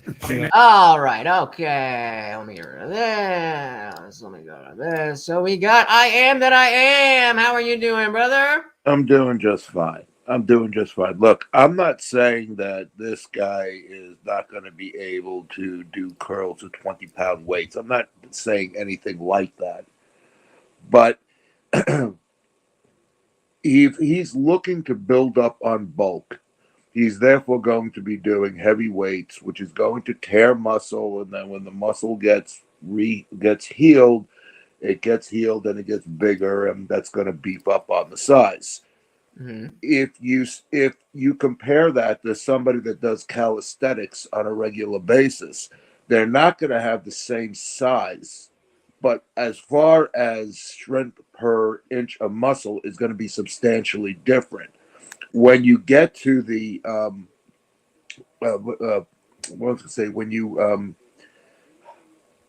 when you get to those that do the calisthenics that will stop for a while, it's going to be a lot easier for them to get back to where they were than it's going to be for a big weightlifter. In the case of like this guy reminds me of a football player. He was the second-round draft pick in 1990. His name was Tony Mandarich. He was considered a not miss offensive tackle because he was just this big-ass monster. Mm-hmm. Okay. When he got off of the steroids, and I'm talking about 2 to 3 weeks, he was getting thrown around like a rag doll because he had no legitimate strength. I mean, eventually he became a journeyman because he was using technique as opposed to just brute strength. You know, but he was also dealing with speed and stuff like that. That was the only thing that I don't disagree with what you're talking about, and that if somebody who can lift the same amount or somebody who is doing the same amount of work without the steroids, the level of strength that they're going to get may not be as high, but because it is legitimately earned, it is worth more. Is that fair? Is that a fair characterization of your position? All right, so let me see if I got this straight. If I do 100 push-ups a day clean, and you take steroids and you're doing push-ups, you're going to physically outperform me with those 100 push-ups. You're going to get, more results. However, I don't know exactly how much additional strength you're going to be receiving by doing the push-ups with the with the with Okay, with I hear you. I hear you. So let's try this thought experiment. So let's say we have two, let's say identical twins, right? And they've been on the exact same workout regimen for all their lives. Let's say they turn 25, and then one of them decides to start taking steroids. So up until age 25, for all intents and purposes, they're exactly the same, just for the argument. right. Then one of the twins goes on steroids and is able to lift more weight. Correct. So we are not disagreeing that the capability is more, which is what I am saying when I say strength. So Okay.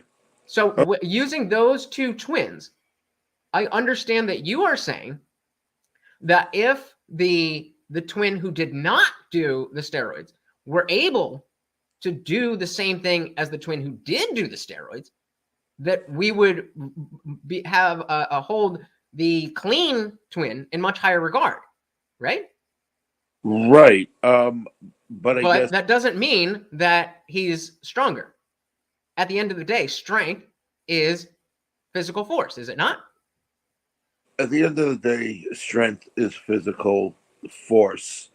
I guess the issue that I have though is that how effective, his regimen, how effective is it? And how much damage is he doing to people that are going to be following him and his regiment? Because he had a massive following of guys that were, they were paying him Right. because he was essentially selling them, a magic potion. Right, and that's the whole issue with him lying. But thank you for clearing that up, because I do think I think it was a semantic difference. I do agree with you that there's much more respect deserved for somebody who earns a level of strength in a legitimate manner than somebody who earns that same level of strength in an illegitimate manner. Speaking of steroids, however, I think that we agree that when it comes to the amount of physical force being exerted, that's what strength is. So whether you got it this way or that way, the amount of physical force you are able to exert is your strength. All right. One person that I would suggest you look up, and because it's the poster child to the whole steroid thing. In 1990, there was an offensive lineman. The lead was out of Michigan, named Tony Mandarich, and he was considered the absolutely perfect physical specimen in every possible way. He was. There were talks of taking him over Troy Aikman that year. And I mean, and if you look at him, he looked.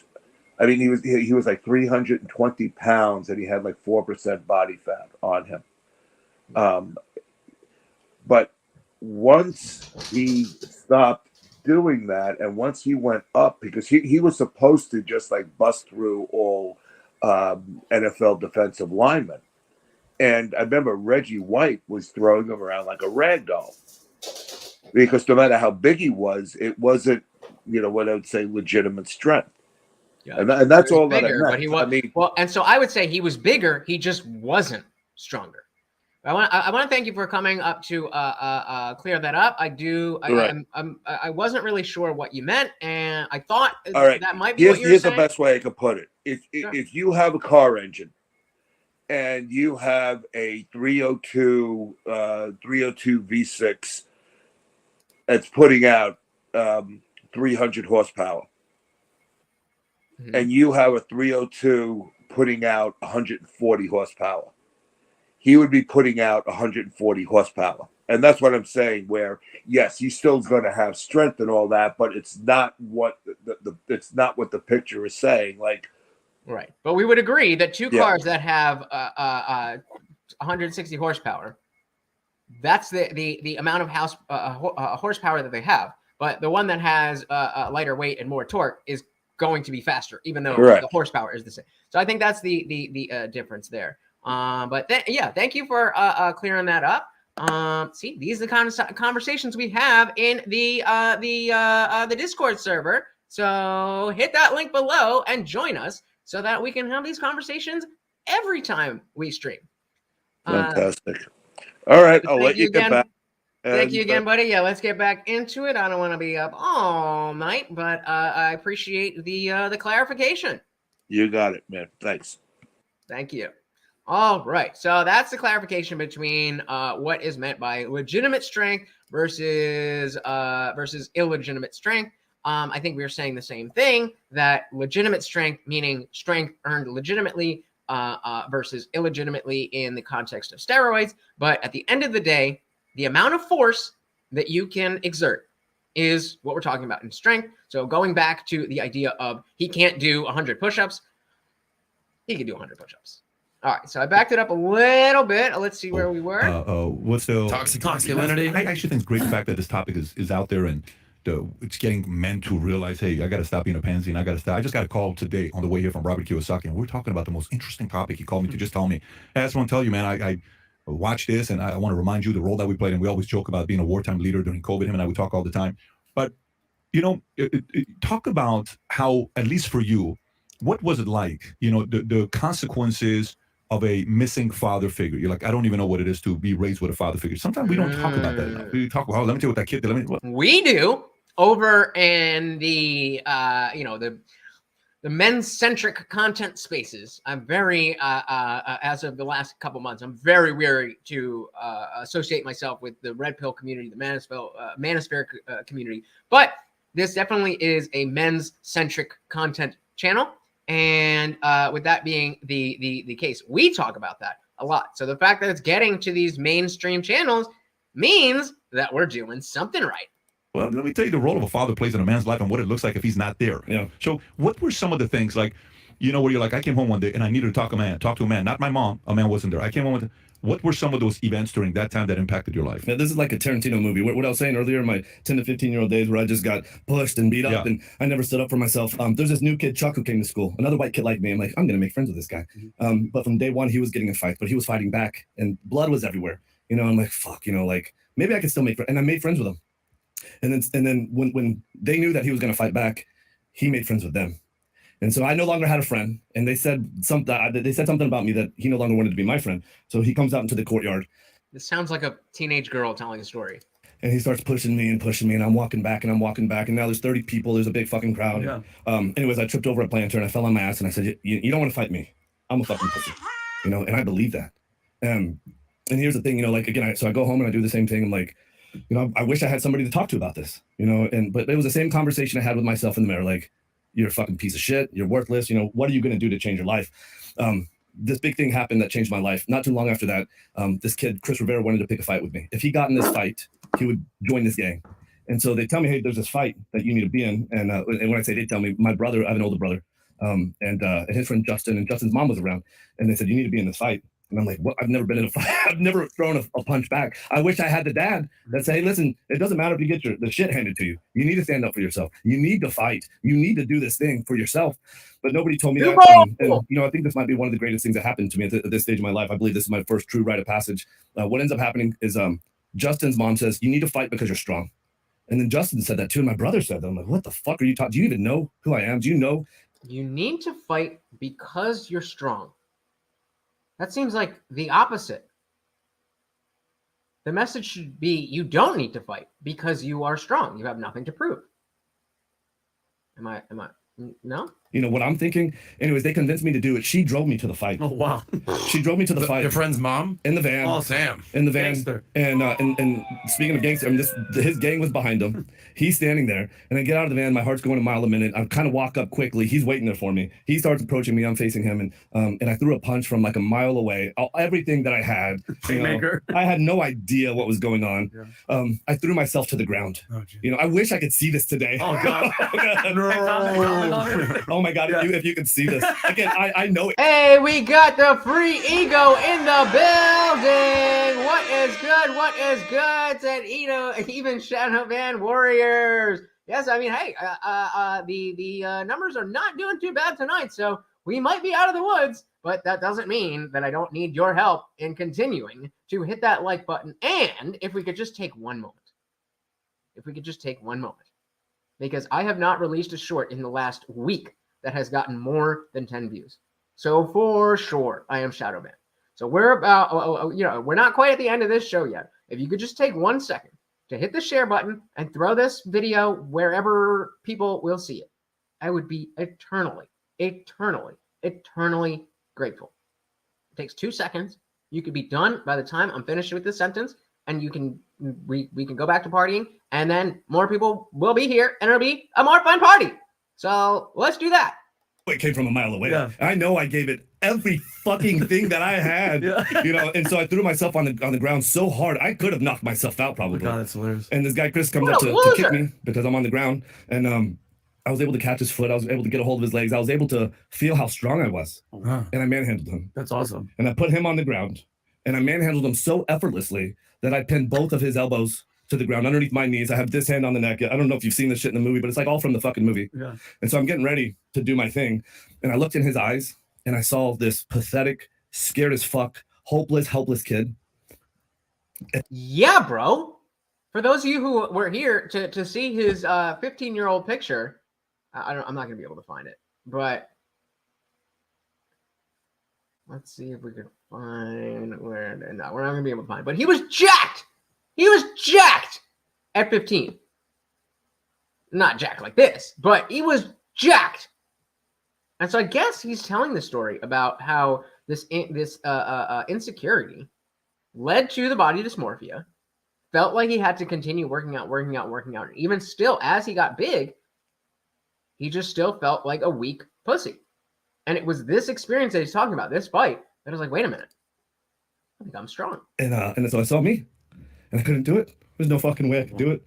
And you crying? Just the other day, I'm in the car driving to go say my apology video, and I'm telling myself this story. Why do you have to overtrain? Like, what are you dealing with? And I'm telling the story, and I'm getting choked up, and I'm like, holy shit! Like, I'm able to go deep on this. I know I can talk about this. I know that this is big part of that issue, and I couldn't do it.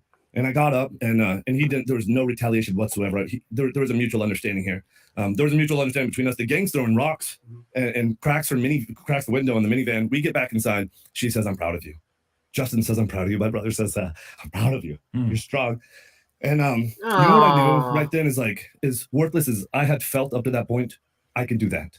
And so this is the type of stuff that's turning me more towards him being very sincere and legitimately making a mistake, especially as a very small content creator, not just height. I mean, in the size of my channel as well. But seeing how much things change from when you have 100 subscribers to 250 subscribers to 500 subscribers, and the difference between 500 subscribers and 700, it changes so much. And I can only imagine that the difference between 700 subscribers and 7,000 subscribers is only that much more different. So again, that's not to excuse anything that he did or said, but certainly in terms of understanding, this is a man who's in pain. Frank says maybe instead of roids, he could have taken that money and gotten some counseling. Yeah, well, I mean, he started his apology video out with the fact that this was not about money, that he already had money, that he was already very successful. He was successful and anonymous, which is what else could you ask for?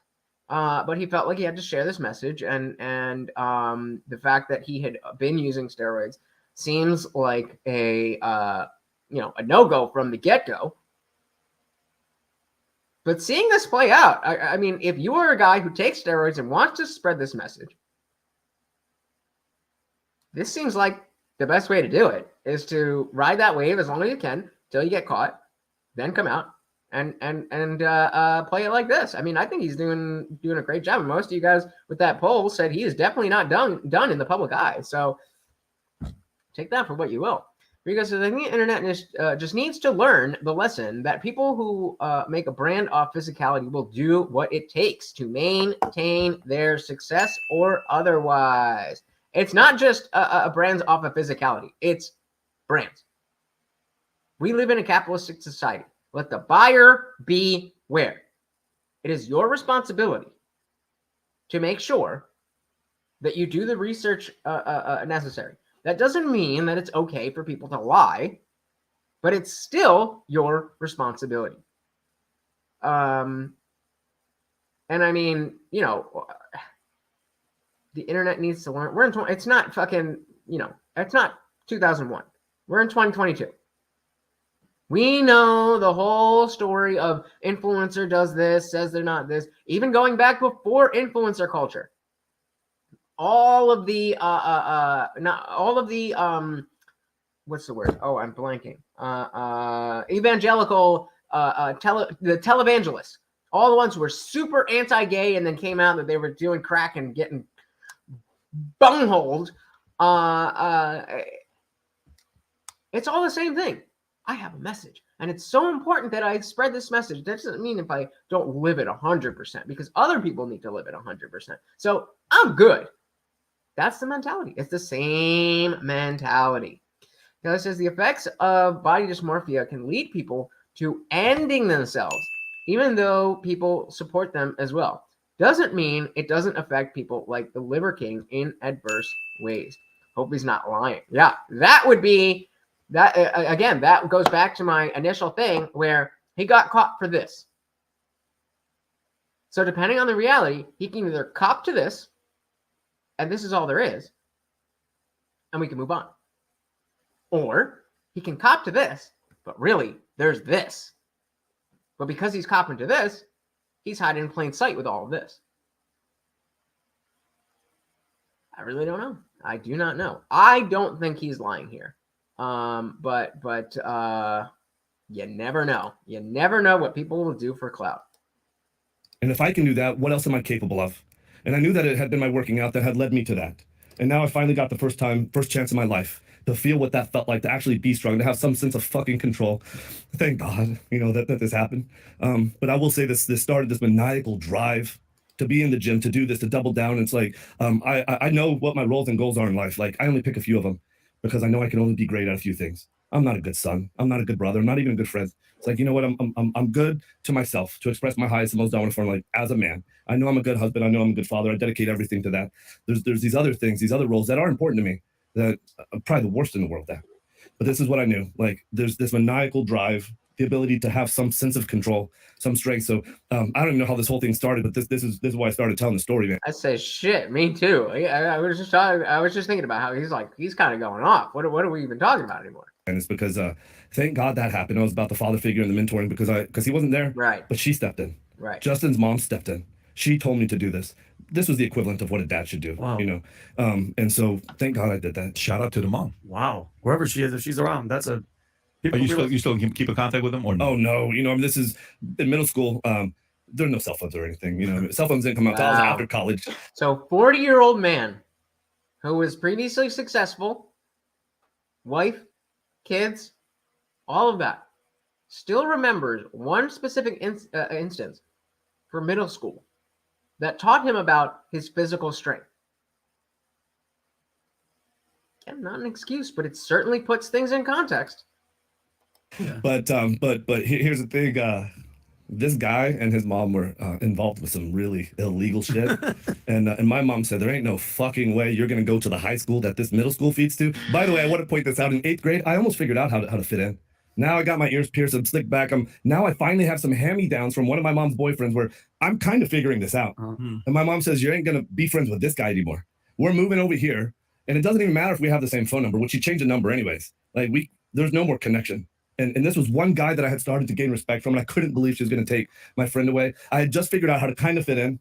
She moves me to an all-Caucasian school now. Now I don't look like anybody again. Because now I got my hair slicked back. I'm wearing baggy pants. Everybody has short hair. Everybody's an athlete. Everyone's wearing these like kicker, tight jeans and boots. I got to do it all over again. And once again, like these are all gifts. Like I went through that. And a big part of when I try and challenge myself to figure out with my own boys is how do I put these kind of challenges? I would never wish this upon anybody what I went through, but I know I got to make life hard for them, and so I got to figure out how do I do that and not burn a bridge. How do we not go too far? That's a good point. You've got to make life hard for them without burning a bridge. That's a good balance. And he's shown a lot of these things where I want to do this, but I don't want to do this. I want to do this, but I don't want to go too far. Sounds to me like somebody who is remorseful and contemplating what this all really means to himself, his life, his family, all of that. So I would say like that's probably just a classic opportunity. Like she was like my dad, and she mentored me, and I think she changed the trajectory of my life in that minute. By the way, were you ever in the military or no? No. You've never been in the military? Okay. Come on, You talk like a guy that was. You talk like a guy that either had a very strong male example in your life, or you were in the military where you were around others. My dad was everybody was in the military. Yeah. Except for I was supposed to go into the military. I mean, absolutely everybody. I was raised on bases. I was born in Ceiba, Puerto Rico, on a base. I mean, it's nothing but bases. So I don't know. Maybe that has something to do with it. So now we're getting more to the picture. The plot thickens. We have a man who's surrounded by military men who doesn't believe that he has the chops to be a military man. Fast forward a few years, a couple decades or whatever, and we got the Liver King. With the military side? Yeah. Yeah, that's cool. And why didn't you join if everybody else was in the military? My mom chose my curriculum for me. And so she had me study biochemistry and things to become a doctor. Anyways, at one point, I figured out my mom chose almost everything for me. I'm like, why am I doing this? I had no idea. I said, I'm not going to go do that. There's not a whole lot of things you can do with that degree also. So I went to go work for Except, figure out how to stick a whole bunch of shit in your ass to make your muscles huge. a pharmaceutical company for a while. And so anyways, but I after seeing Top Gun, it's like, oh, that's what I'm going to do. And when I would go train, I would go and I would train and I would just replay, I'm going to drive that motorcycle. I'm going to fly that jet, but I took a different path late in the game. Mm-hmm. Well, where's your brother these days? How many years old is he than you? He's about a year and a half. So throughout all this, there's another Liver King? Perfect scenario for him to be like a big brother, big mentor. But it sounds like he wasn't involved whatsoever. So what was that? Yeah, I'll just say. He was probably like, bro, this is going to catch up with you. I don't want to be a part of that at all. My brother got mixed up in drugs. Got it. Or it could be that. I'm sorry to hear that. Pretty bad. Deeply. Yeah. Got it. I said, shit, me too. Listen, the one thing about about life, man, when I learned this is as you age, you try to be like, well, everybody has to act like how perfect everyone's family is. And then right around the 30 number, you realize, yeah, everyone's family's got some problems. Everyone's got some screwed up things in their story. Some it's parents, some it's siblings, some it's, grandparents. It doesn't matter. Everybody's got some issues. By the way, just out of curiosity. So for you, what do you think of like if somebody, like the stories you read about, there's this one book called The Ageless Man. I don't know if you've read the book Ageless Man. Yeah, where the guy says I actually want to, but before he goes on, that notion about when you hit 30, there's a realization about everybody's family and things like that. And it's not just that. There's a lot of realizations. That 30 number, it really is something. There's something about 30 years of experience of life that just kind of is an arbitrary bar of like, okay, you've been through enough shit. Probably there's plenty of 30-plus-year-olds who don't have a fucking clue. Oh my God, Archangel, pick a fucking game. And when you get to that age, you just have a not a huge wealth, but a wealth of experience that is enough for you to see things in a way that you really only have to slightly update as you continue. When you're specific, especially when you're a teenager, you think you've got it figured out. As you get into your 20s, this is the Dunning-Kruger effect to the T. You're a teenager, you think you know everything. As you get into your 20s, you realize, I don't really know what was going on. And then as you approach 30, you're actually starting to learn more shit, and your understanding of life and all that stuff goes back up. And certainly not saying that everybody who's younger than 30 doesn't know shit, and everybody who is older than 30 knows everything. as I said, there's plenty of people I know who are 30 and older who are just dumb as fuck. But there is a level of wisdom that is not able to be achieved without those 30 years. I think that's a fair statement.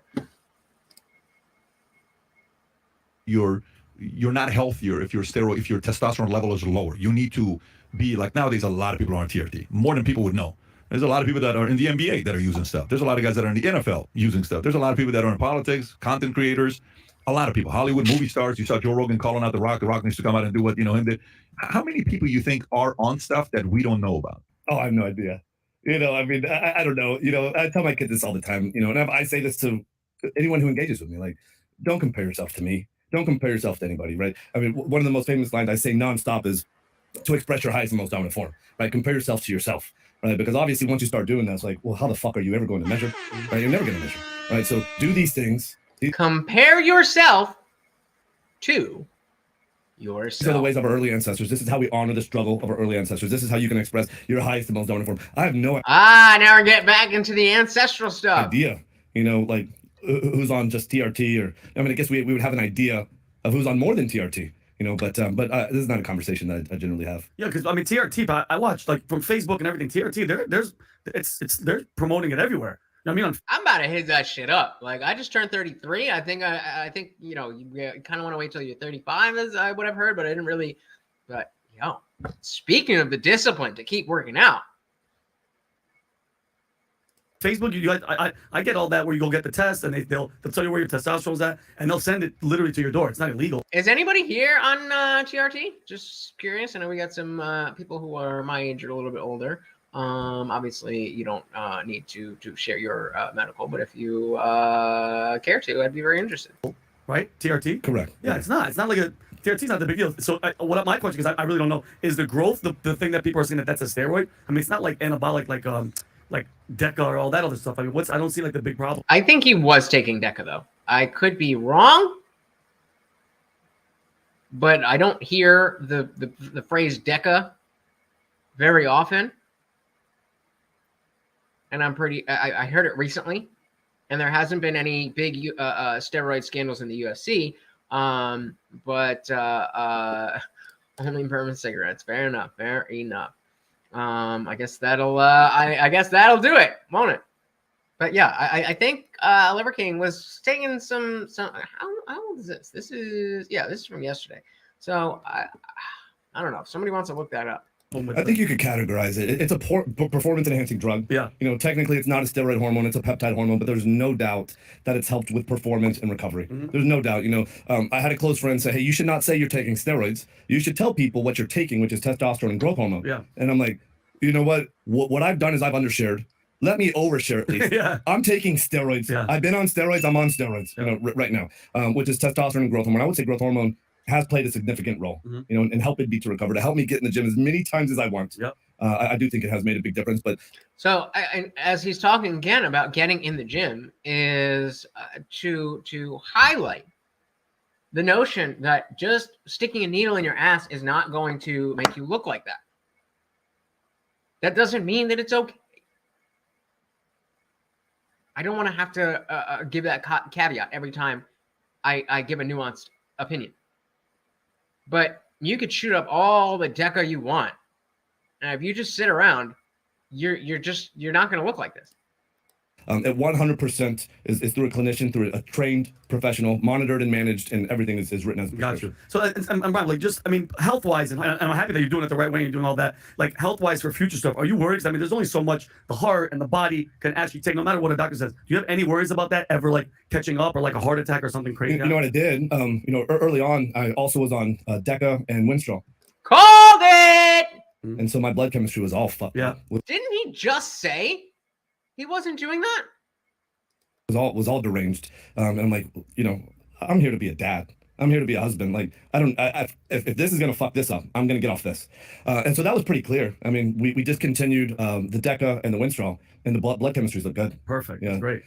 So, I mean, again, like, I think it's very nuanced who should even consider this, right? For a young man, don't even think about it. I mean, there's no steroid. There's no form of any steroid that's appropriate for a 15-year-old or a young man, or even 18, or because I mean your body's producing. You're just throwing money down the toilet. Right. You're in prime testosterone. You're on You're on steroids. exactly. And again, this comes back to what I think in his mind, why he thought it was okay to lie about himself, because as an adult, he's made certain decisions and he has a message to spread. And even though the steroid use is relevant, it takes away from a very real message about mental health and all that he was trying to get across. So again, whether you think that's okay or not, that's up to you. But I wanted to dig a little bit deeper into his mindset, because we're just in an age. I don't think many people realize we're in an age where these I don't even know how to explain it. These people that just explode into virality. What that does to the individual, what that does to the rest of us watching, all of that. There's a lot at play that I feel like people just kind of watch passively. And the mistakes that are made continue to repeat themselves because nobody actually pays attention. Nobody actually looks and does what we're doing and picks this apart and see, okay, what is this? How is this different from Jake Paul and his Japanese forest thing, or every other apology video that we've ever heard. Exactly. Yeah, but there is one thing that I'm sure you're already planning for this. When Adam asked, you're going to continue, like I made a decision, I'm going to get off of it. 4 years, of being testing with this different things, to get off, you're going to need to get off with somebody that's watching and monitoring, because like you said, I don't know the side effects. I've only been doing it for 4 years. That was a perfect answer. It's like, I've been doing it for 4 years. Yeah. And it's not easy to get off of stuff. It's a challenge, and it's best to have somebody very close that's telling you what to do when you are getting off of this stuff. What is that like? Because as a former opiate addict, I hesitate to be sympathetic to the symptoms, but I have zero idea. I got a brilliant friend who knows a lot about this. Where do you live? You live in Austin, right? You're in Austin? Or? I'm between Houston and Dallas. Okay, got it. I just also want to say, this is my plan to do that. This might not work out, but this is my plan to do this. And I believe... Meaning getting off of it may not work out. Yeah, it might not work out. Meaning you may get back on it. You know what? That's not my intention, but like, let's say it's been 3 or 4 months. Let's say that I have no cognitive ability. My physical bit, I just... You're going to feel it, bro. I'm just telling you. I've been reading. I've been reading, and I'm like, oh my God, like this is... But why? Why is it if that he's been living this way, if he's been living this way, and it's a decision that he's made as an adult, why is it that he can't come out and say, look, yes, I made a mistake by lying about this, but this is what I do because I am an adult.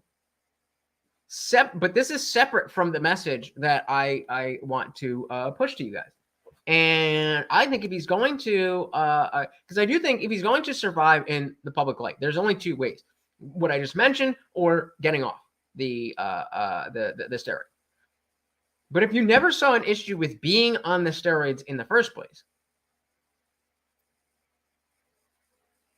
then I think if you just spend more time focusing on why the steroids are a separate thing, the same thing, like if you like to I don't know, fucking watch granny porn or some shit. Like that doesn't necessarily, obviously that's not directly in contrast with the message you've been selling. But point being, you could just be like, yeah, I do that. That's the thing that I do separately on my own. That's not really relevant to the ancestral message that we're talking about. Sounds like he had an issue with he had an issue with himself doing the steroids.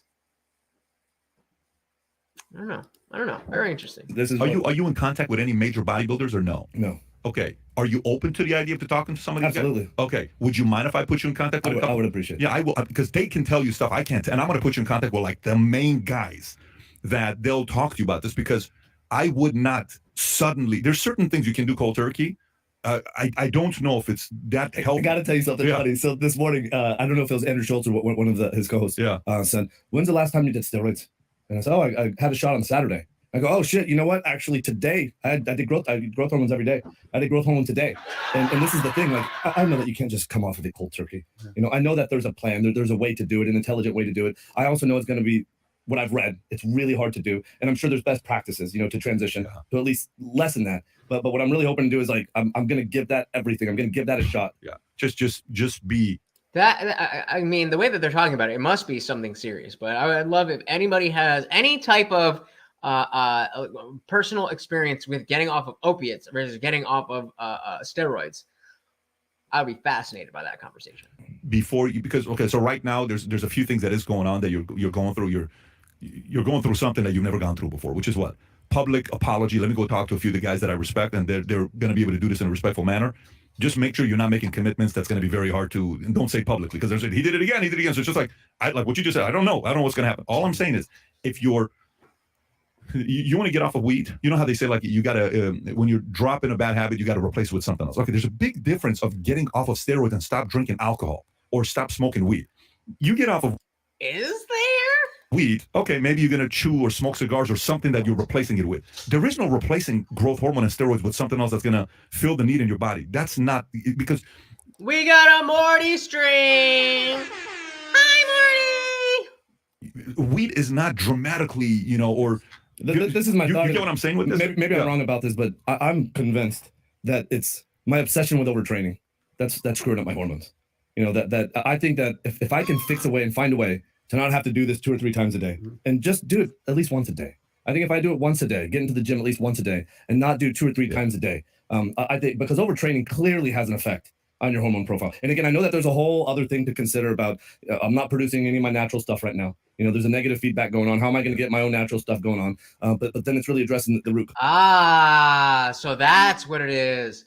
It's that makes sense to me now. That's because you know, over a prolonged period, if you are injecting this stuff, then your body is going to tell where you know it doesn't actually work like that. But your body's going to tell the organs that like, oh, we got enough of this.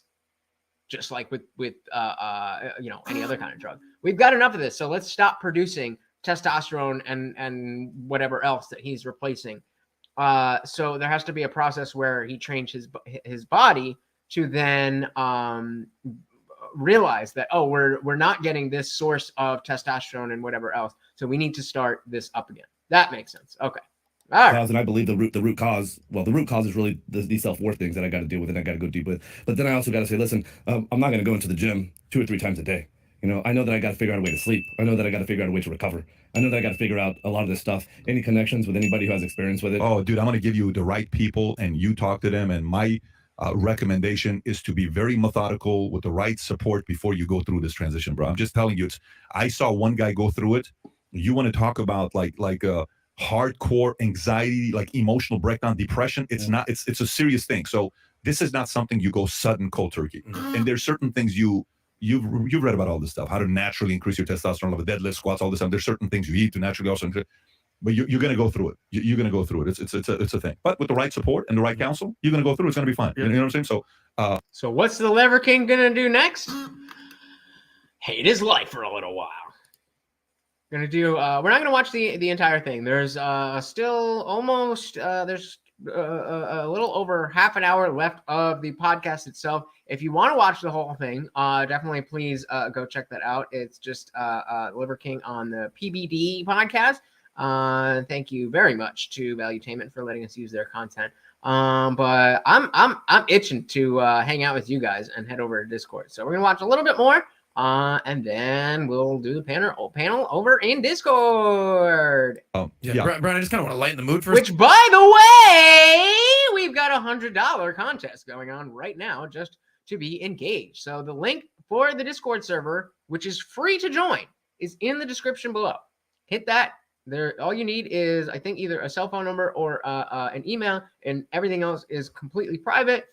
And then it's our own private server. We don't have to worry about, the words that we say or anything like that. And we've got a contest going on where you could win $100 starting the new year. So check that out. For a sec, it's kind of cold in here, by the way. It's freezing. How often do you see me wearing a sweater? Yeah, we're wearing sweaters. My nipples. Meanwhile, you're out here chest out, abs chiseled. Are you not chilly I'm whatsoever? sweating, How are you sweating right now? I've always been like this. I've always been like this in my 20s and my 30s. I don't know what it is, but the benefit is when it's really cold outside, I usually do pretty good. You're chilling. But any other time, like I asked my guys, It happened again. I just went from 18 likes to 12. is there any way you can get in touch with him? Is there any way you can ask him to lower the AC just a little? If you guys do me a favor and double check if you've already liked the video, if it is still liked. I don't know how that happened. Yeah, we did. We're all paying the price. By the way, when's the last time you wore a shirt? I was just gonna ask that. Yeah. like somebody's like, Brian, wedding. Are you just like, I'll wear a bow tie? I'm not wearing a No shirt. Normally it's just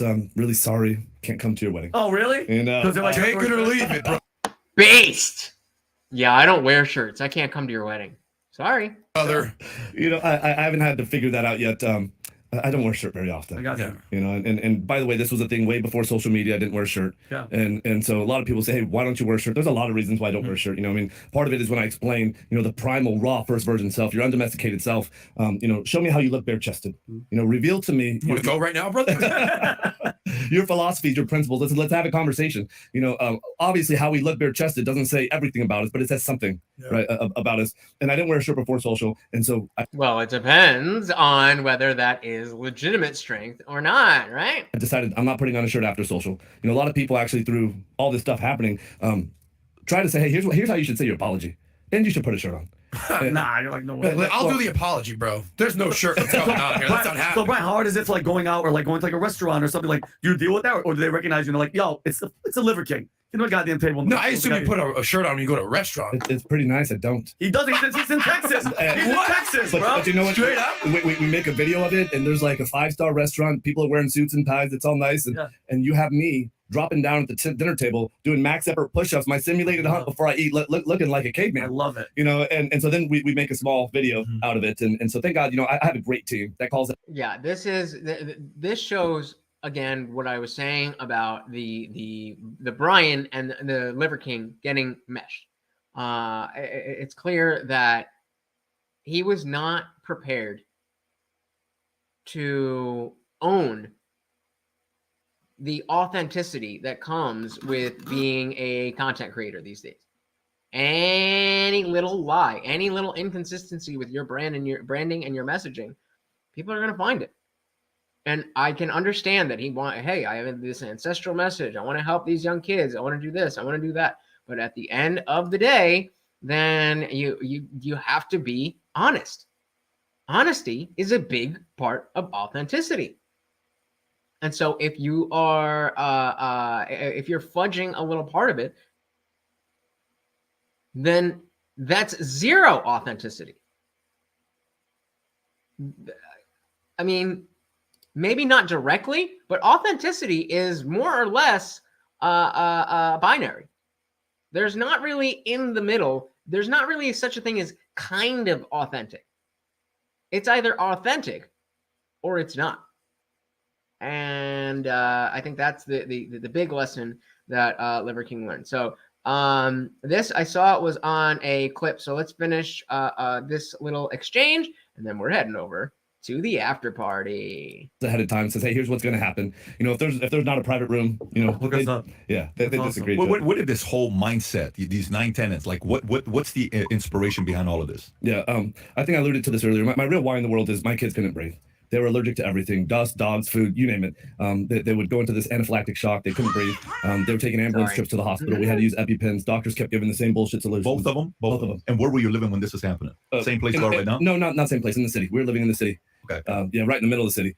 And it was more EpiPen, more Benadryl, more allergy shots. Same thing kept happening. And what we realized is, we have the extreme issues where they would have to go to the hospital. But if you really paid attention, they hardly ever could just take a deep breath. They were always having issues breathing. They always had these bags around their eyes. You don't really notice it because this is your everyday, right? And this sounds a lot like what happened with Michaela Peterson, Jordan Peterson's daughter. That she had so many autoimmune allergies, foods, and she went on the carnivore diet, and it fixed everything. That doesn't mean that the carnivore diet is for everyone, but there's some level of legitimacy there, no? And one day I'm like, you know what, enough is enough. I'm not giving that to them anymore. And you couldn't go anywhere. I mean, they were allergic to our own dog. They might go to a friend's house, and you got to have like your whole rescue kit, emergency plan, exit strategy. You got to tell everybody around, here's what you got to do. I'm like, man, you can't raise your kids like that. Like, this is your job as a dad to figure this out. And so with enough research, I came upon this like ancestral living principle, that these forces that enabled us to be healthy, these robust, strong, healthy individuals since the beginning of time, maybe we still need these things, right? Which are sleep, eat, move, shield, connect, cold, sun, fight, and bond. But primarily I said, you know what? Let's start with eat. What if what we're feeding them, what if what I'm feeding them is creating these issues? And so we just got rid of all the processed foods. It was like overnight. Liver Queen did it. She threw away, I couldn't believe it either because I like to eat a lot of ice cream. I mean, at the time I was like, I would do a whole container, and I couldn't believe it. I'm like, well, hold on. Time out. I'm never going to do that again. No. And so she got rid of absolutely everything. And so through that transition, like she would put chiefly liver and bone marrow and egg yolks in front of them. Do you think they want to eat that? Of course not. Especially raw, forget it. They wouldn't touch it. They wouldn't touch it. And she would make bone soups. They wouldn't touch it. After 3 or 4 days of not eating, they started eating it. They were hungry. And then they wanted more of it. And then immediately, like, we saw the lights come on. And we saw this personality, this vibrancy that we had never seen before. And it was like, how dulled down were they? And we didn't know this until going through this process. I'm like, holy shit, maybe this eat ancestrally works. And so I had read this in a book in Sally Fallon's Nourishing Traditions. There's a couple of other books that we had read at that time, but that was a landmark book for us. And then we started to think, okay, from first principle thinking, what else are we missing? Like our kids are going from the house to a car to another building, right? And they're not getting outside. And when they're outside, we're putting sunblock on them. How much sun are they getting? Did we evolve with sun? There's so many of these things. So what you need to do is sun your balls. So we can see this is the platform of Liver King. And he fucked up. He done fucked up. Not, in my opinion, by taking steroids, but by lying about the fact that he did. So there's a number of different things that he could have done that would have prevented him from being in this position. So he was taking steroids before he was ever the Liver King. So that doesn't seem, I mean, theoretically, I guess the first option would have been to wean himself off of the steroids before his public debut as the Liver King. Probably the best thing that he could have done was start his channel, his whatever, as, hey, I'm a guy who, I work out a lot, I take steroids, I do this, I do that, but I believe in this ancestral message. So what you guys will be watching is my journey away from pharmaceuticals and towards this, that, the other, and raw liver and whatever else. That probably would have been the best way to go about things. But again, it seems like he was able to, or he wasn't able to foresee that the steroids would be a problem. And at this point, I think, he seems sincere enough to me about his message about helping young men that I am willing to not overlook, but forgive the lie, and maybe not skeptically, but with scrutiny, continue to see what he does.